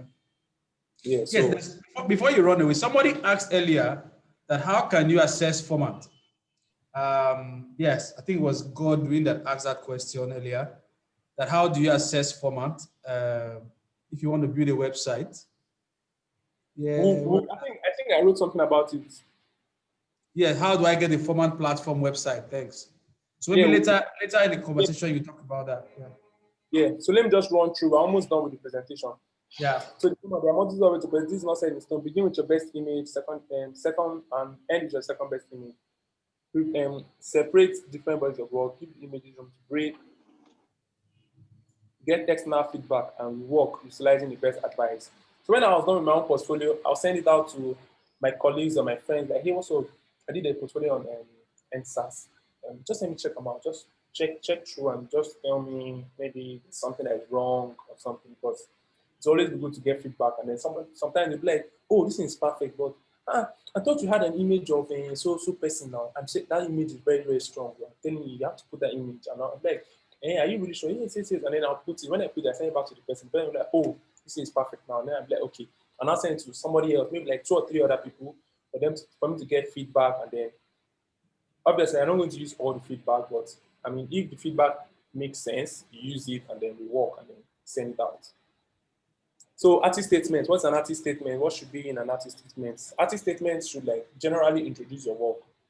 Um, just introduce the work in like one paragraph. It should open with the work's basic idea in an overview of 2 to 3 sentences or a short paragraph, like the overview of why are you shooting the project, and like so anybody that reads this will know why the project is important to you. The second paragraph should go into details about how these issues or ideas are presented in the work. So you've just given a simple idea of how you shot and why you are shooting the work, and then the other paragraph should be mostly like how you shot it, why you use the angles you use, did you use black and white, why did you shoot black and white, like all those kind of little details should be in your second paragraph.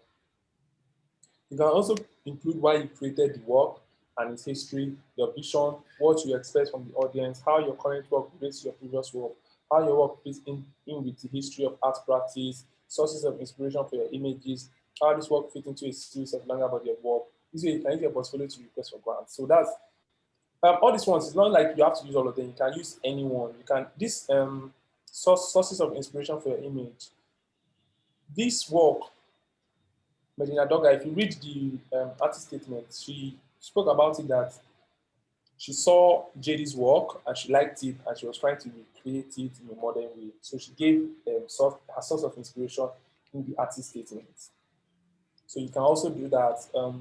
How this work fits into a series of longer body of work. This way you can use your portfolio to request for grant. If you're working on climate change and you want to talk about flooding and all of that, you can start from your area. You take some pictures of flooding in your area and take some pictures of like what is causing the flooding and all of that. And then when you're done with that, you can now travel to another place and still talk about flooding from another angle and say, okay, maybe your area is blocking the gutters that is to cause flooding, and then you might actually now go to another place, and then maybe what is causing it is like trees. They've cut down most of the trees that are supposed to stop the water and all of that. Cut it down. So when you do that second project of work about cutting down trees that's causing flooding, you relate it to your first body of work that is talking about flooding in your own area closest, like maybe people are dumping refuse in the gutter and all of that. So anybody that's reading that second one might now like, oh, you've even done something on it before, they go back to it. So if you want to apply for grants, it's going to be very easy. You can just tell them that you want to apply for grants, you want to travel to social place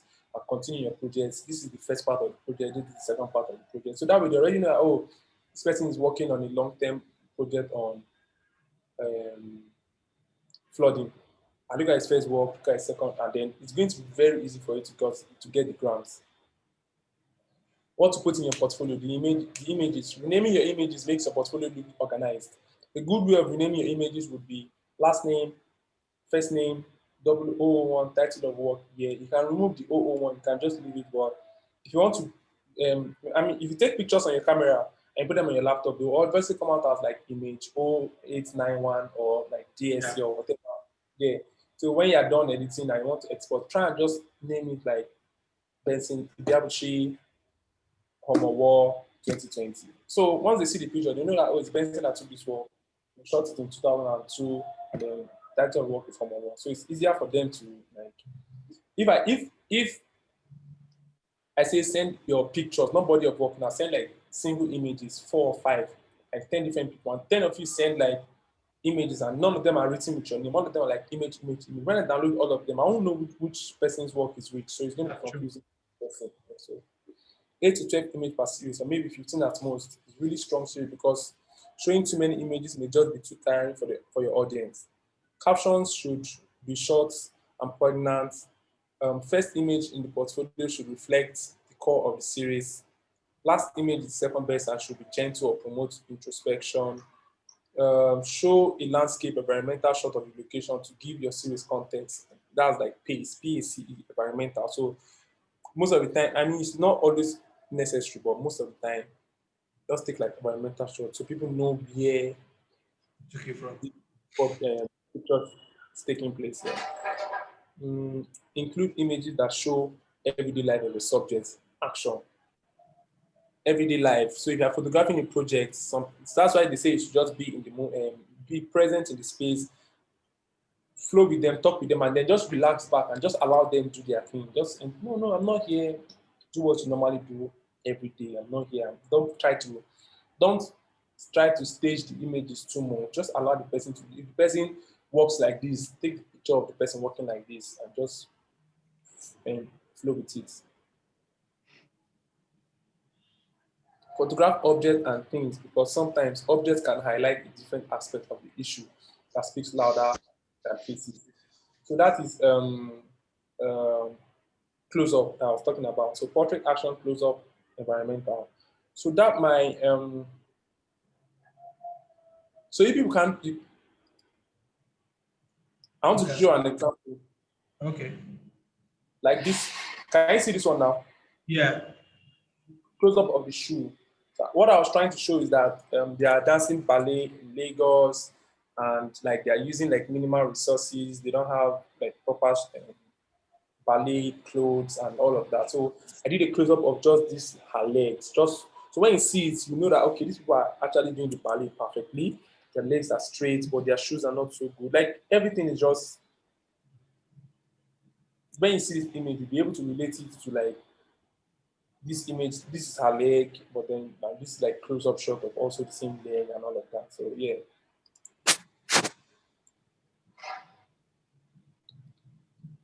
Is that a bullet shot on your wall? Eh? Is that a bullet shot behind you? No, it's enter.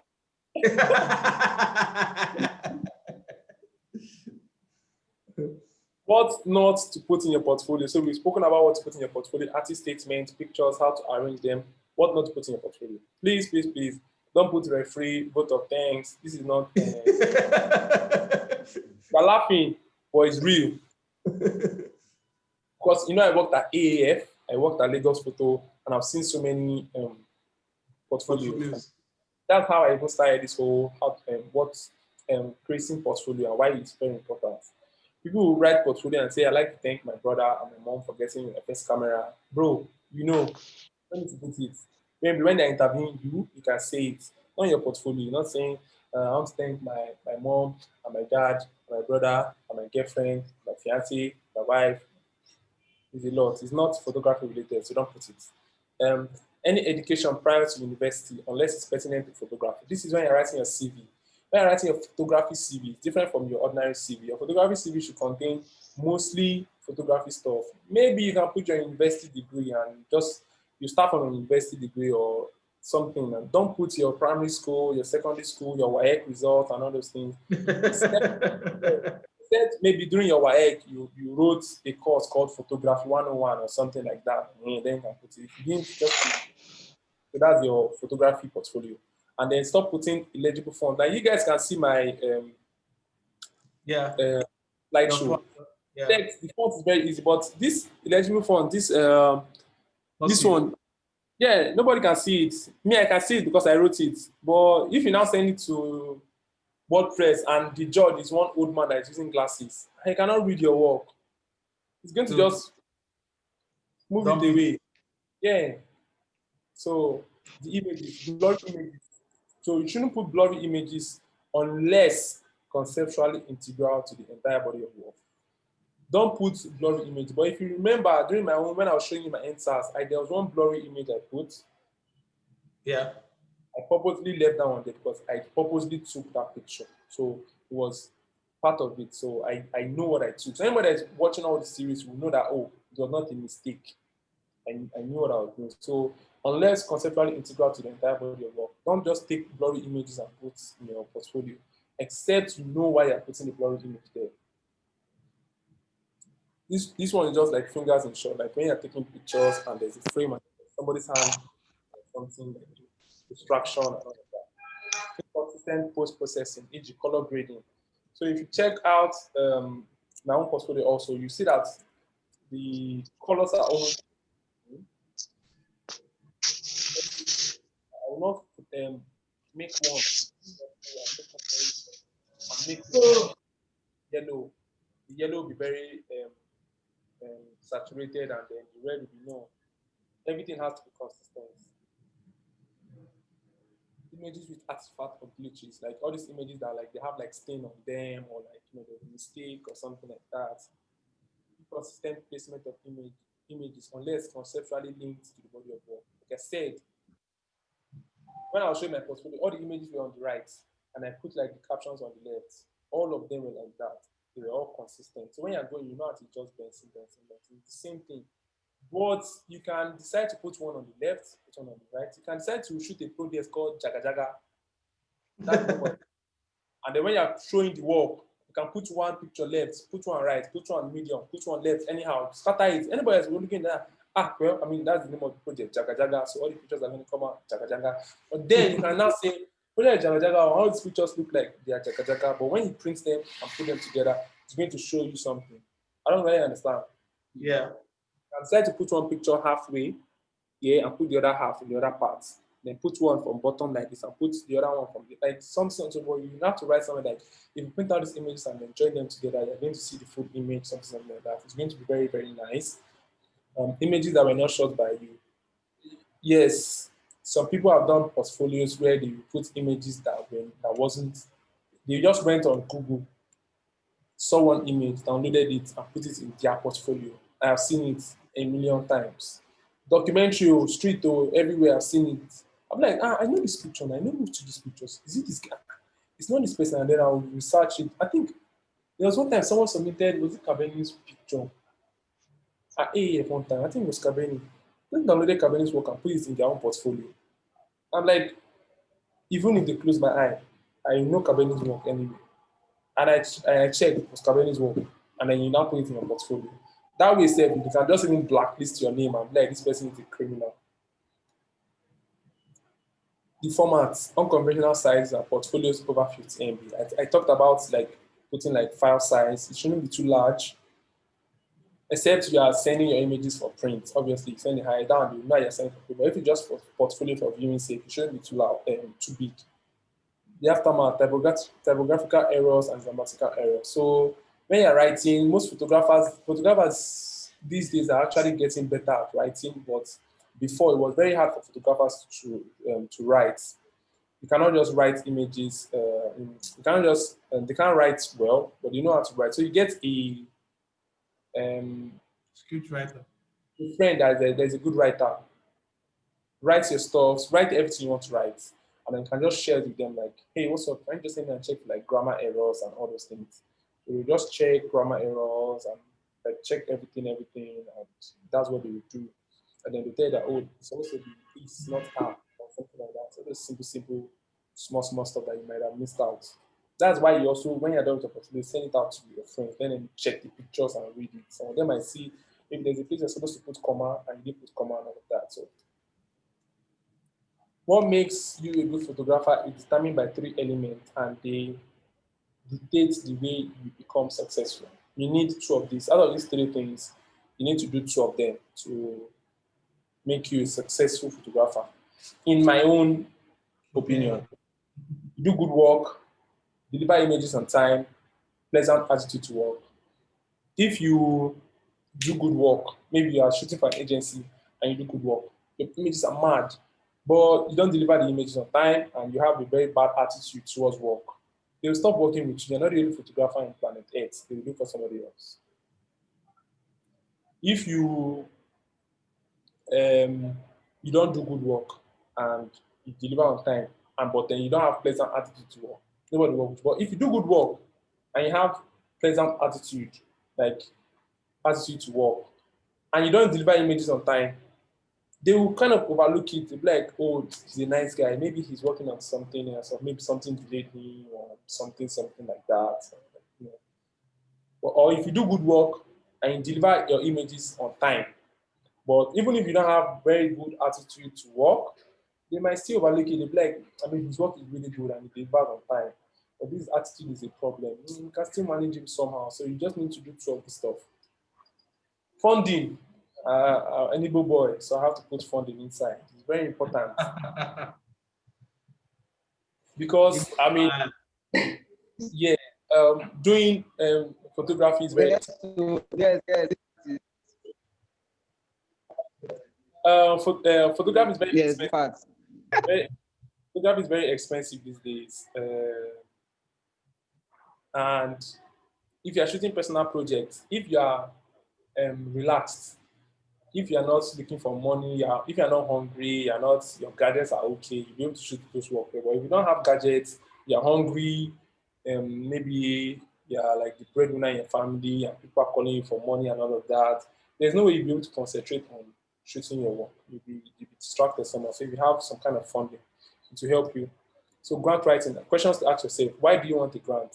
Don't just apply for grant because you want to apply for grants. Why do you want it? What do you want to use it for? Why is it important now? This project that you are working on, why is it important now? Like if you are doing a project on climate change, climate change is like a big issue now. So if you are doing a project on it, so it's easier. But if you are working on a project on something that is not important now, they might not give you the grant because they like it's not really important now. So why are you the person doing it? Why are you the one photographing this project? Why is it not and cash photographing the project? You that are sending us this thing that you want to shoot this project, you want us to give you money. Why should we give you the money? Let's just give it to a cash to come and shoot it. Now, why must it be you? You have to be able to explain why you are the one doing it. Is it a new idea? If not, why revisit? This idea that you want to shoot, is it a new idea? If it's not a new idea, why are you shooting it? If it's something that someone has done before, why are you shooting it? To be able to tell them that, oh, you want to reshoot it because from so angle or some from so angle. What new things are you bringing to the table? Strategic points. They are the decision makers, the photographers, and board members. How can you make them care? So this, if you're submitting your portfolio for a grant, people that are going to make the decisions are like the board members of that grant body, and maybe the photographers and the board members. They're the ones that are going to select the winners. So how can you make them care about your project? You have to make sure that the project is personal enough. You have to put up some really personal images there. So when they are reading it, you know that, oh, this project is really personal to this guy, and this guy really needs to shoot this project. Pool selection, how can the proposal stand out? That's what I said about like doing like personal work. Pool selection is okay, like welcome photograph. There's pool selection is mostly people that have worked on like medical research and for portfolios relating to health. So if you are shooting Baba Ijebu, there's no point going to submit for welcome photograph because it's not in their pool selection. So they won't even select you. Like it's nothing related to what they do. So look at it from the point of view of the grantors. What is the mission of the donor organization? So also, when you're writing your grant, look at it from their own point. After you've done your own, look at it from their own point. It's If Tell That Story is trying to do a grant to help photographers get um, funding for websites. That's what people want to do. You want to help photographers you want to grant them like 100K each to help them build their website. but thank you for that idea. That's a good idea. I'm putting it down. We are going to work on that next year. Yeah, yeah, it's good. It's good. So so now if I'm writing a grant to you people to help do for a website, and I have my website already, I mean, it will not flow with you guys. You'll be like, this person already has his website. There's no point to give this guy the crowd. Let's just help somebody else to get their website. So don't assume people know about your work or the area of the place you want to cover in the story. Do your research and statistics, include audio if possible, samples of the work. So yeah, I'm submitting to uh, Kabeni. Kabeni is my friend. He knows me. He knows my work. Well, because I hear that Kabeni is the judge for Tell That Story, and I'm like, Kabeni knows my work now. I shouldn't talk too much about the work. Let me just do. No, I'll just assume that Kabeni does not even know me from anywhere. I'm going to introduce myself properly, talk about my work very well, talk about it intensively and like very very well. Don't assume that they know you. Just assume that nobody knows you and you're starting from fresh. So look at the works of former winners. So if it's not the first time that they're giving the grant, if they've given the grant before, look at the works of the past winners. What did they do? How did they write their stories? How did they portray and all of that? Grant writing, how can you get better? Make sure your work is good and growing or evolving. Practice, practice, practice, practice. Practice makes perfect. You have to keep shooting, shooting, shooting. That way you get better. And you have to practice writing grants. Write grants, submit for grants. Anyone, I'm going to give out. Yeah, so there's a website called, hold on. It's about grants application, like how to practice writing grant and all of that. So I'm just going to show you the website now.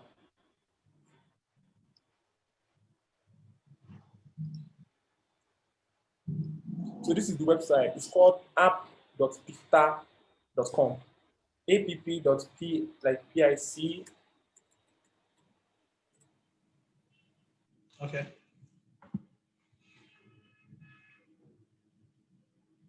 Yeah, noted. Hi, Benson. Benson seemed to have frozen, or is it us who's frozen? Benson, we lost Benson, but I guess he's going to connect back in a few minutes. Yes. So I hope this has been useful to everyone participating. We are hoping Benson will join us back shortly. For us here, we've been gaining some insight. Benson, are you back?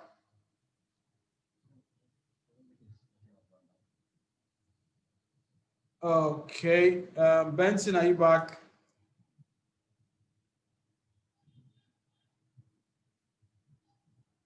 Okay, while we wait on Benson, someone asked, yeah, okay, thank you, Ridwan, for that feedback. Yeah, someone asked a question earlier. In Lightroom, is it easy to copy a color edit? It is easy to copy a color edit for various images, but how is it done in Photoshop?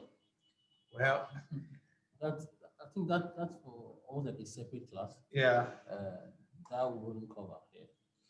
Yeah, but you could, yeah, say Amaka, you could yeah, you could send a message to us privately. We could get that answer to you. Yeah, so please get your questions together. We are hoping, yeah, Benson is back. Get your questions together. We're going to have a question and answer for a few minutes before we round up. Benson, are you back there? Still frozen. Benson, oh.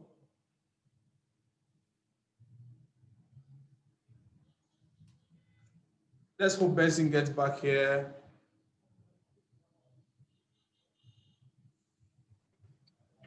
We need to rescue Benson. I think so. Let Benson, what happened? Did your phone go off? Power issues. Somebody should call 911.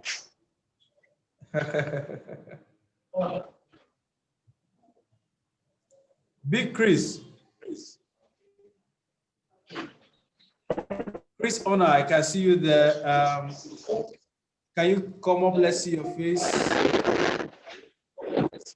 While we wait for Benson to come up. So guys, do you have any questions already? You could ask and we'll take it down. When Benson comes back, we'll get it across to him. I think my network went off. Okay, yeah, you're back. Hooray! Someone was trying to call my phone, so yeah. Okay, I see. So let me just rush. Let me rush the presentation. I'm almost done. Who's speaking there? Hold on, let me get who's talking to wisdom. Okay, I've muted him now. Yeah, so that's fine. Thank you. So Bessie, you can go back. I was talking about a website, yeah? Appicta.com. Yeah. Yes, so can you guys see it now? Can you see the screen? Yes. So yeah, so if you go to the top left, you see up and up, open and upcoming. There's an open call for Rotterdam Photo 2021, Planet Human. So the prize, there's pricing you have to pay to submit. There's Photo Festival Open Call 2020. And you have to pay to submit it. So you have to pay. But there are some that are free. POY, Photo of the Year, LATAM is free. There's Debrief, so you pay There's Aperture 2020 Aperture Portfolio is free.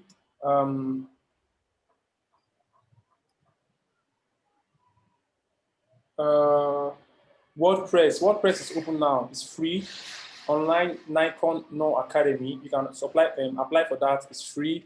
Deadline, like, so when I have like a new body of work and I'm like, okay, I want to submit it for something or something, I just go to this app Picture. They have like so many, and then you can like free. There's payment for this one. The Magnum submission is free.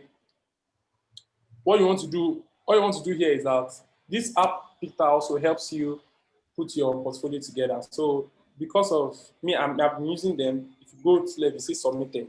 So I'm going to click submitted.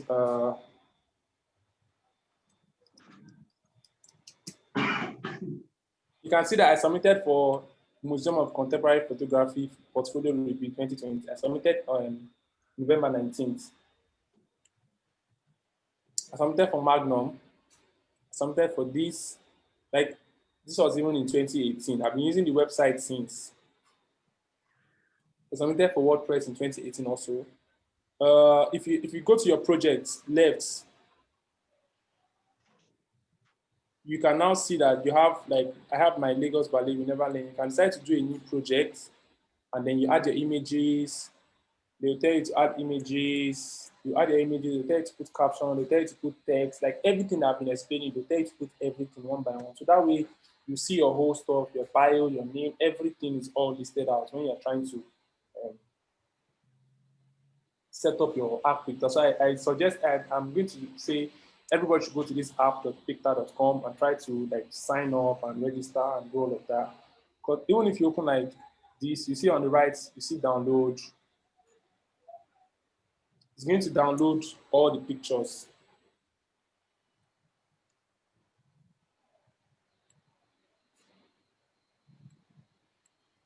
You're going to download all the pictures. And when you click on one of the pictures,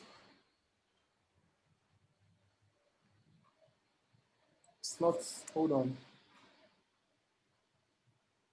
So this is like your folder on the website, right? Yes, yes. So this one, it's going to tell you that profile. You should put your information, your name, everything about your biography, your CV, your contact information on the web, your website, all this stuff. You're going to help fill it, your project, the title, the year, location, the country, description of the work. That's the artist statement. And then you start putting all the images. And then all images have description. It's optional. You can decide to put and decide not to put it. So it's almost all the things I've said. This is it. You're going to just do everything here. And then when you're done, they're going to give you something to download. Like when you submit to these agents, I don't know how they receive, but I'm sure that they receive like all the details, just the way I've explained everything. Maybe they might even do like a PDF for you. And like, I don't know. Let me see how it looks like when you print it out.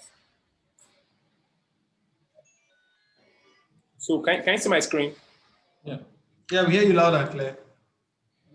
So now when you print it out, look at the name, MOC P Portfolio Review 2020, category, project, entrance, my name, submission, email, blah, blah, blah, title, project description, my bio, and then boom, all the images. So you see that they've done it for me.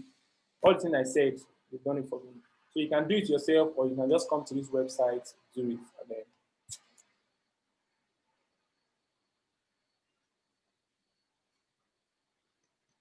So back to the slide. Did you have to pay to sign up to the website? I didn't pay. Okay. Yeah. So grant writing. That's practice. Learn your technicals. Go for portfolio reviews by looking through Goodwill, not just Instagram, Lensblog, Photobook, Museum, photographers' websites, and look for like established mentors or peer mentors. What makes people reject grants? If you didn't do your research, your grant will not be too strong. If you're writing too much jargon, you're asking for funding for a vacation. Oh, I want to go to the beach, blah blah blah. Work has been done before, or has been done better. If you are going to do a project on Baba Ijebu, so many people have done projects on Baba Ijebu. So your Baba Ijebu has to be really, really strong. It has to be a really strong body of work. My reflector is showing. So bad writing or bad track record, sometimes arbitrary. Who are the jury members? So when you're writing grant writing, keep it simple. Feasible within the budget. Don't write $50,000 for project. No, you have to, when you're writing the budget, be like, oh, if you're going to travel to Kaduna, check the price of flights from here to Kaduna. You see it online. If it's 50K, 100K, it's online. You write it there, 100K. So when these people are checking in, they'll be like, oh, the budget you wrote for traveling to Kaduna is 100K. So when they actually research, and because people they'll do their own research, I say, okay, let's check from the flights from Lagos to Kaduna. If it's 100K, if you now put 500K for flights from here to Kaduna, and they check it and it's 50K, they'll be like, oh, this guy is a thief. He just wants to steal our money and all of that. Your statement and buyer has to be solid. Don't make assumptions. Who is the demographic? Proposal. What should be in your proposal? Project title. Proposal is almost the same thing as grant, but proposal is like the proposal that you submit. So what's going to be inside? It's going to be your project title of the project, project description, 2 to 3 lines explaining what your project is all about, background, the history of the work, about the work, statistics, numbers, objective, what is the aim of this project, project duration, how long and when do you plan to shoot it, budget is money, money, money. So photography for me is not looking, it's feeling. If you can't feel what you're photographing, if you can't feel what you're looking at, then you're never going to get others to feel anything when they look at your pictures.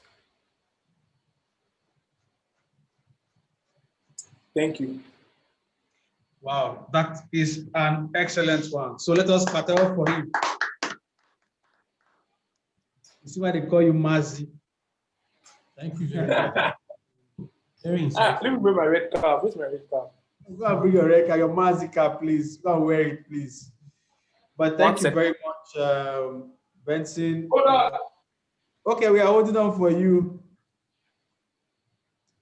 Yes, thank you everyone for being patient to have stayed with us throughout the period of this discussion. And like some of you have already commented in the chat box, we found this very useful and we are happy. Yes, Mazi. No.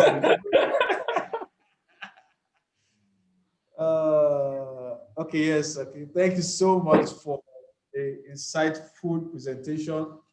And you even went ahead to do more than just talking about portfolio. You went ahead to talk about an important part of our work, funding, how we could go about looking for funds and how we could go about getting grants or writing for grants.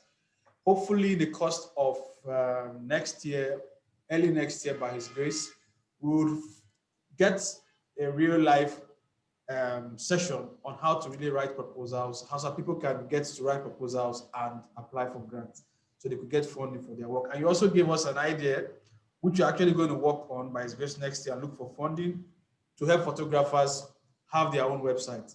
That's a very good suggestion. Thank you for bringing it up. You said some things that are really key. There's no right or wrong way to doing this stuff, but there are some rules that you have to follow, and you made mention of those rules. So guys, I would want us all to remember this recording is going to be, we just opened a YouTube channel a few days back, where we are trying to upload all these videos so everyone can have access to them whenever you want it, till it becomes necessary that maybe the authors decide to say, please take it down, we don't want our content up. But for as long as the authors or the people who come to speak here allow us to do it, it's going to be there. So you can reference these materials from time to time and help yourself, help your work become better. The chat has cleared because I can't, my internet went off. Yeah, so you went off. So basically, not much of questions were sent in with respect to what you were discussing. Only comments. Yeah, comments. But I was going to ask, where's the place of like a manual portfolio, and what's your take on it now? Like a print portfolio. People still do print portfolio, and print portfolio is like really, really. Would you consider it outdated in a sense? No, it's not outdated. I think for this photo of the year also, they also accept print portfolio. Like they tell you to send your print. If you want to send your print portfolio, you can send your print portfolio. Some people still do print portfolio. Some people that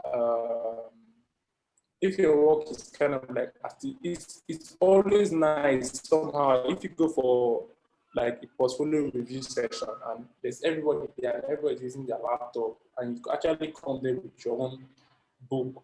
Print if you're doing like on your laptop or your website, you can only do like 10 to 15. But if you're going to print it in a like book format, you will not just print 1 or 10 because you're printing it, you can print plenty.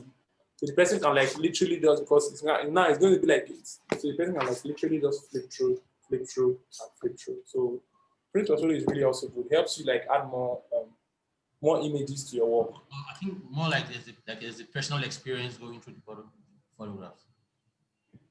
I've not had any personal experience. Like I've seen some print portfolios before, yeah, but I've not done any print portfolio myself. I like to print the book one day though. Thank you.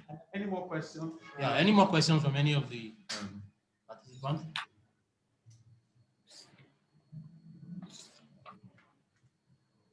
Oluyomi? Very active.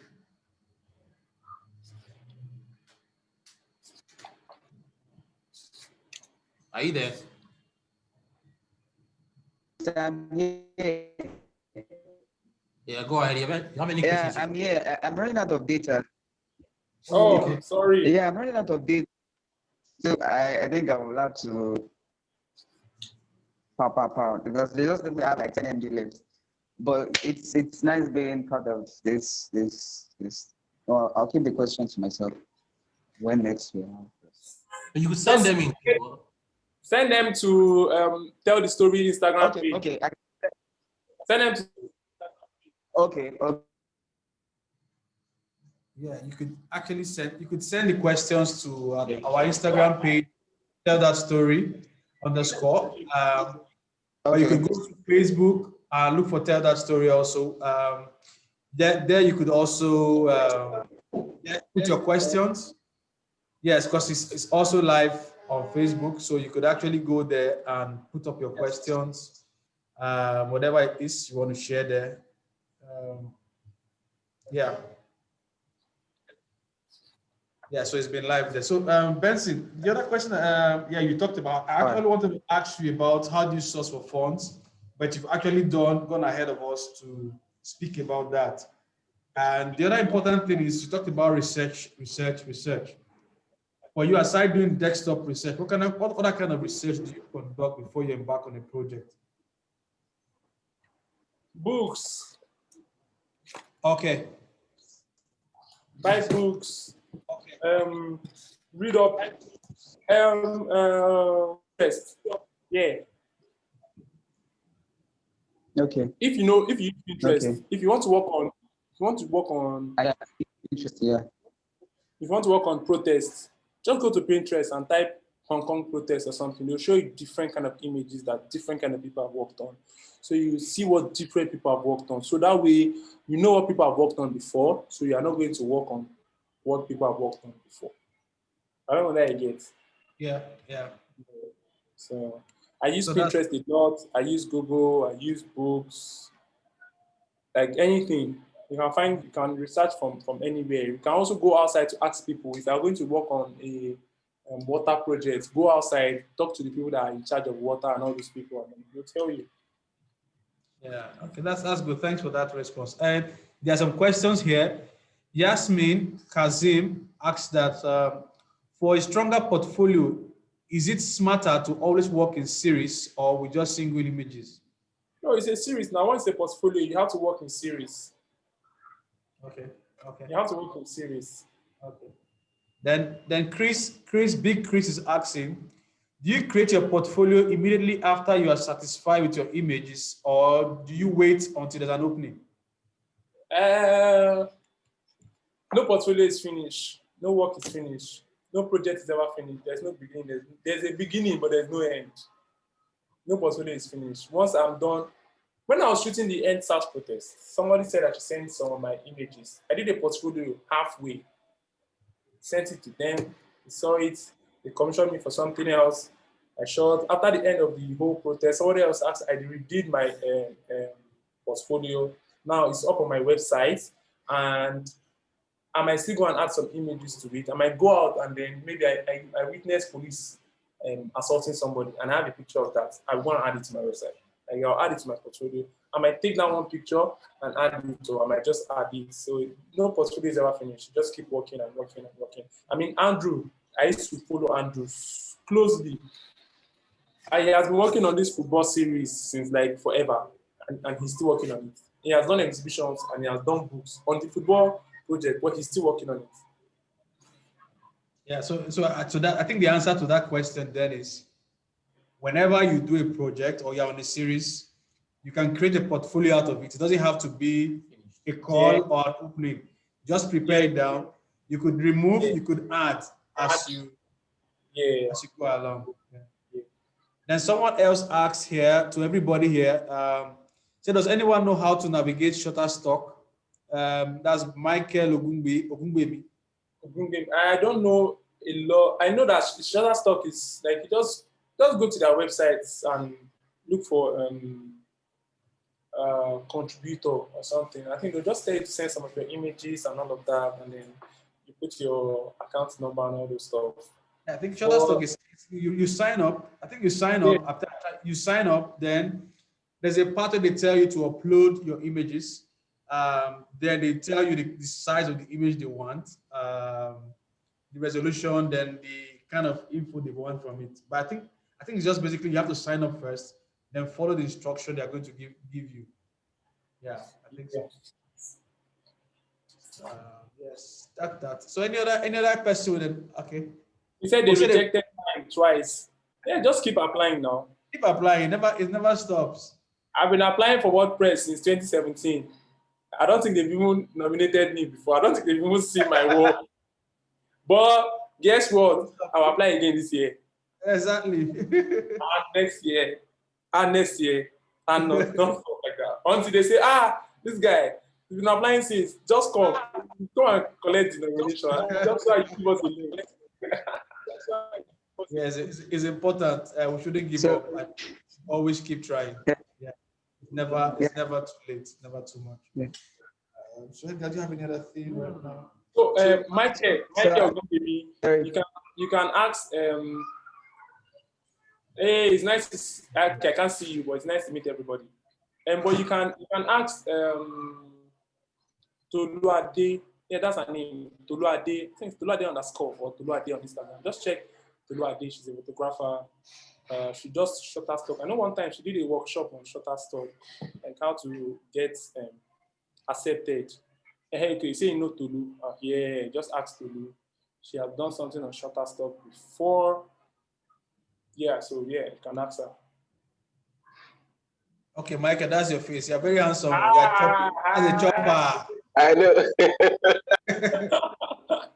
Well, ask Tolu. Tolu knows a lot about Shutterstock and the rest. Yeah, so that's why you need to have like peer mentors also. Now I know that if I want to open my Shutterstock account and I try to do it and I'm having problem, boom, I just go to Tolu. I'm just going to ask her. So she's going to help me out with that. Like, so you need to know people that you need to talk to. If I want to do something on Nat Geo, I just go and ask about me. If I want to do, like, you should have people around that you can ask stuff. Yesterday, I was shooting a project and I needed to shoot a market. I was at Ibeabuchi and I needed to shoot a market. I was like kind of confused. I was like, how really, like, where do I go? I'm like, oh, there's this guy that I know that does this. I just called him, hey, what's up? Where you say I'm at so and so place. I say, okay, I'm here. I want to do this. I want to do that. I say, oh, just go to so and so place. Go this place. I can even send somebody's number, meet this person. Just have like small community of like people, like just ask around and all of that. Yeah, and Yomi just wrote that he once wrote to Magnum, and immediately they told him to write a proposal. So you could apply today, and it still be the good day. Hey, they say you should write the proposal. So I already did it. Wait, hold on, everybody. I want to send something on the charts.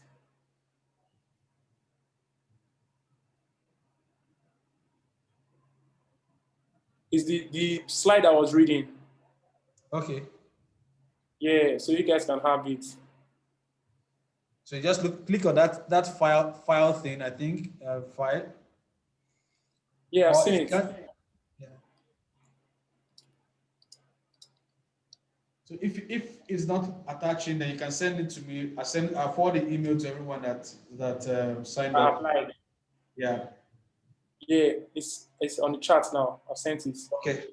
Let's see. Yes. I Yeah. applied for Magnum Foundation Fellowship. I was told to write a proposal. Being my first time, I was confused whether to put up the cost of the project. Yes, put up the cost. That part of the proposal is your name, the project idea. Like, this is what I want to shoot. This is why it's important. This is why it's very, very important. This is why I need to shoot it now. But this is what's happening now. And when you're done with all that, you now say, okay, budgets. Now write cost for transportation, cost for, if you want to do an exhibition, you write it cost for exhibition, or you can send out to do an exhibition, just cost for transportation, accommodation, and fixer fee, maybe $50 per day for your fixer, or $20 per day for your fixer. Well, I mean, I would suggest that if this is your first time, you shouldn't make the budget too big. You should make it normal, so they can grant you can give you the grant, and you can shoot the work, and then you can part of Magnum photographers, and from there, you can now start writing bigger budget and all of that. So yeah. Yeah, makes sense. So I think at this point we have to let Benson go because he has spent a good number of hours with us, sharing from his wealth of experience and knowledge. Would you be open to review? Mazi, there's a question for you. Would you be Yes. open to review? So we're going to be doing portfolio review in coming weeks, coming months. So would you be open to be among the panel of judges? I want to submit too. Mazi, okay now. That'll be No, nice. anything, just call me. I'm available. Except I'm working. All right. I'll do what I can do. And me too, I'm looking for portfolio reviews to submit my works and my ideas. Yeah, that's excellent. I have a couple of ideas that I need to maybe meet some people and tell them about it so they can see whether they can help me, put me in the right direction and all those things. That's excellent. Yeah, so thank you. Thank you very Thank you, much. Benson. We really appreciate your time, your experience, your everything. And for your meeting, for staying put, Saudion, Naze, Gideon, Michael. Blessing! Yes, Big Chris. Can we see your faces if you guys are still there? Blessing Bulus. Blessing Bulus, yeah. Okay, now you want marry. All right. Yeah. Blessing, can we see your face? Exodus, thank you. Michael, you showed your face before. Yes, Anaze, can see you. Yes, good. Welcome, everyone. Blessing, Chris, Yomi. Big Chris, can we see your face? See my boy, Yomi.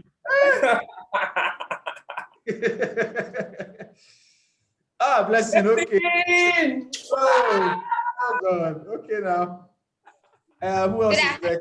Can we see your Chris? Can we see your face? Blessing is your plug when you want to shoot any kind of short film, or in fact, you want to shoot like any long film, anything. Blessing is your plug. All right. Very good filmmaker. Okay, I will check on your reg. So we'll hook up with you. Blessing Bulus. Yes. We'll take Thank you. Hey! That's Big Chris. Good to see you. On the road, Chris. He's going to Castina. Kakanka. I was going to go there, but transportation is very expensive. Yeah. Going to okay. Thank you, Benson. It was amazing. Thank you, Chris. So Exodus, thanks a lot. Yeah. Bye. Bye. Yeah. So guys, thank you very much. We're ending it right now. We say thank you once again. Benson, thanks a lot. Don't worry, Urgent 2K is coming on, okay? But I'm going to start working. I have Urgent 2K to collect today. Okay. All right, guys. Thank you very much. So bye. Bye. Bye.